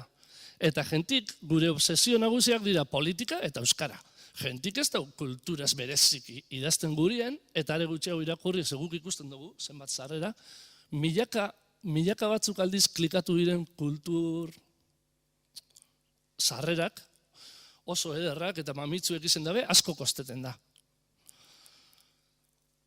Beraz, horregaitik dinot, horregaitik esaten eban lehen. Benetan badago kezka edo behar izan hori, ez dakit, guke nahiko libre izten dugu, eta hor dauz gure obsesioak politika, oso gauza importantea ite dana, eta eta euskara. Gure gabezietako bat euskara da, nire ustez. Dinotz, ordu amaitzen eukot, eta orduan amaitxo horretik esateko, zein da gabezietako, utziko aldiogu Fermin Etxegoienen liburuen Ander Lipusek esategan, ez da uste dut, Barkosetik Balmasedara eta Ondarrutik Tuterara ari gara, ez da? Nik ez dakit hortik aparte joko neuke eta esango neuke, euskara komunikazio tresna barik gai bihurtzen da, gure sarreren edo gure horret gehienetan. Eta euskal sorkuntzan behuztu dut hor gertatzen dela, ez? Hori militantzia kutzu hori danak hartzen damena, euskaraz dalako, ez dakit horrek ze puntu arte kalte itxen dozkune, ez? Gabezizitako bat ikusten donik. Ez dakit ulertzen dozte zuen nora nundik nahi dodan jo. Minutxu bat bakarrik? Jesus. Bueno, beraz, gure komunitatiek ez badaunai gehizak kezkatu biko gineke? Nabil pizkat, apropos. Hone gauzak esaten, ez dakit zergatik iritzi garen honetara, igual nahi izan dugulako ingeniari eta futbolari herri bat egin, eta hor gabezizak, hezkuntza, transmisioa, danak dauka katea luzea da kategi begi asko daukez, ez? Eta hor, hasi biko gineke kezkatzen. Eta gero, minutu bat daukaten lez bakarrik, nik gabeziz asko ikusten dut euskal komunikazio eta kazetaritza arluen, bueno, neure buruan gan, nina bilberbetan beti, neure buruan gan, lehenengo eta behin eredue, eta euskera tresna modun bera, ez dakitze puntu arte. Baliabidik badaz, hori argi da, baina daukegu zon, kazetarixok. Eta ikusten dut, ezagupenez, nahiko eskas gabizera, askotan bebai. Osa, herri txikixega, baina oso negarrazko egiten dugu, ez dakit ekimenak horrenbeste egiten ditugun, lan egin kalera irten, ibili arata ona. Ez dakit. Nik hor uste dut, asko euskal kazetaritzan mugatzen garela askotan hori, ez da, espada betiko ere, nahiz eta esparrua zabaldu oso diska bat atera dute, horren berri emango dut, baina ez dakit, horren balioa non da dituen salmentetan, eman duzu horren berri eta listo, kriterioak markatu behar dira, kritika egin behar da, lehen aipatu dan bezala, sortzaileak ere preste egon beharko dira horretara, hau da, kulturzale moduen, gauza edarra da moduen, Euskal Herrian txikixi izen da, sortzailearen gana joan zaitezke, da bere hitz egin, ez dizut esango lagun min bihurtu, baina badago aukera hori. Baina uste dut, kazetari hori askotan kalte egiten digula. Hori horrenbeste igurtzi, sortzailegin igurtzi, gehiagi igurtzen ez ete garen. Ez ginateken pixkat egon beharko pixkat sateliteak edo moduan. Gero ez digu bereziki laguntzen oso atomizatuta dagoela gaur egun nire ustez euskal kultur sorkuntza, baina ikaragarrian hitza eta ederra da. Eta naztaunaren ez, eta ja orduz kanpo egongo naren ez, azkenengo gauza bat bakarrik. Atzo ederen egun berriatuan aurkitu dabez atxurran edo irakurriko zenuten ez da? Atxurra uste dut deitzen delako bazuloa, ez dakizen bat margo. Duela 14.000 urteko 70 bat margo, zaldiak eta ez dakizer. Eta horren arira, eskualdeko lehartibaiko espeleologo batek tuit bat bota zuen, joder, margoiek duela 5 urte ikusi zituen Ondarruko espeleologo batek. Eta esan zuen, hostia, hemen zelako aldetxo, zelako zaldixek, famausan hemen zaldixek pintxatan ibil izana. Eta orain, agertu da, antza denez, aurkikusen handia. Eta orduan tuit bat botatzen zion, gogoratzen zara? Nola esan zenuen hori da ikusi zenituen, eta Ondarrutar honek tuit batean erantzuten zuen, baiakorratenaz, ondo gainea, neure bizitzako kapitulu normal bat. Jun ikusi, emoziona, inokazuipez eta etxea. Orduan, nik ikusten eban kulturzalelez bere buruen ipintzen nintzen da esatenean, antzako bazulun zu bakarrik gauza zoragarri eder bat ikusten. Guztiz emozionaute. Baina gero nik esango zuet, asko kostete jate, kulturzaletik kazetarire, zelan emon horren barri. Dardaratan ipintzenaz, bihurrez hartze jate. Orduan, imagineten nintzen, ez neuko bazulo barrunan linternia zai guztan. Imagineten nintzen, nina etxin, Ditzoste espeleologo batek, da esaten dozte. Topau dudaz, 70 pintura oindala 4.000 urtekuk, ostia. Zenagabiz berretan. Paleolitu buruz, pintura asko di, importanti da. Batzuk barra indozue, baina benetan, mesedez, ipini. Ez dinot prentzaurreko batera joan non aldundiko arkeologoa agertzen den esaten, honek kriston garrantzia dauka, da bihar portadan sartu behar duzu, Ez, deitzen dizu batek. Aurkitu ditugu ez dakizen bat. Ze garrantzia ematen dut hori, ze leku. Badakigu, badaukegu, ez dakit. Ni hor oso ez gauza sentitzen, az? Eskerrik asko, Anart.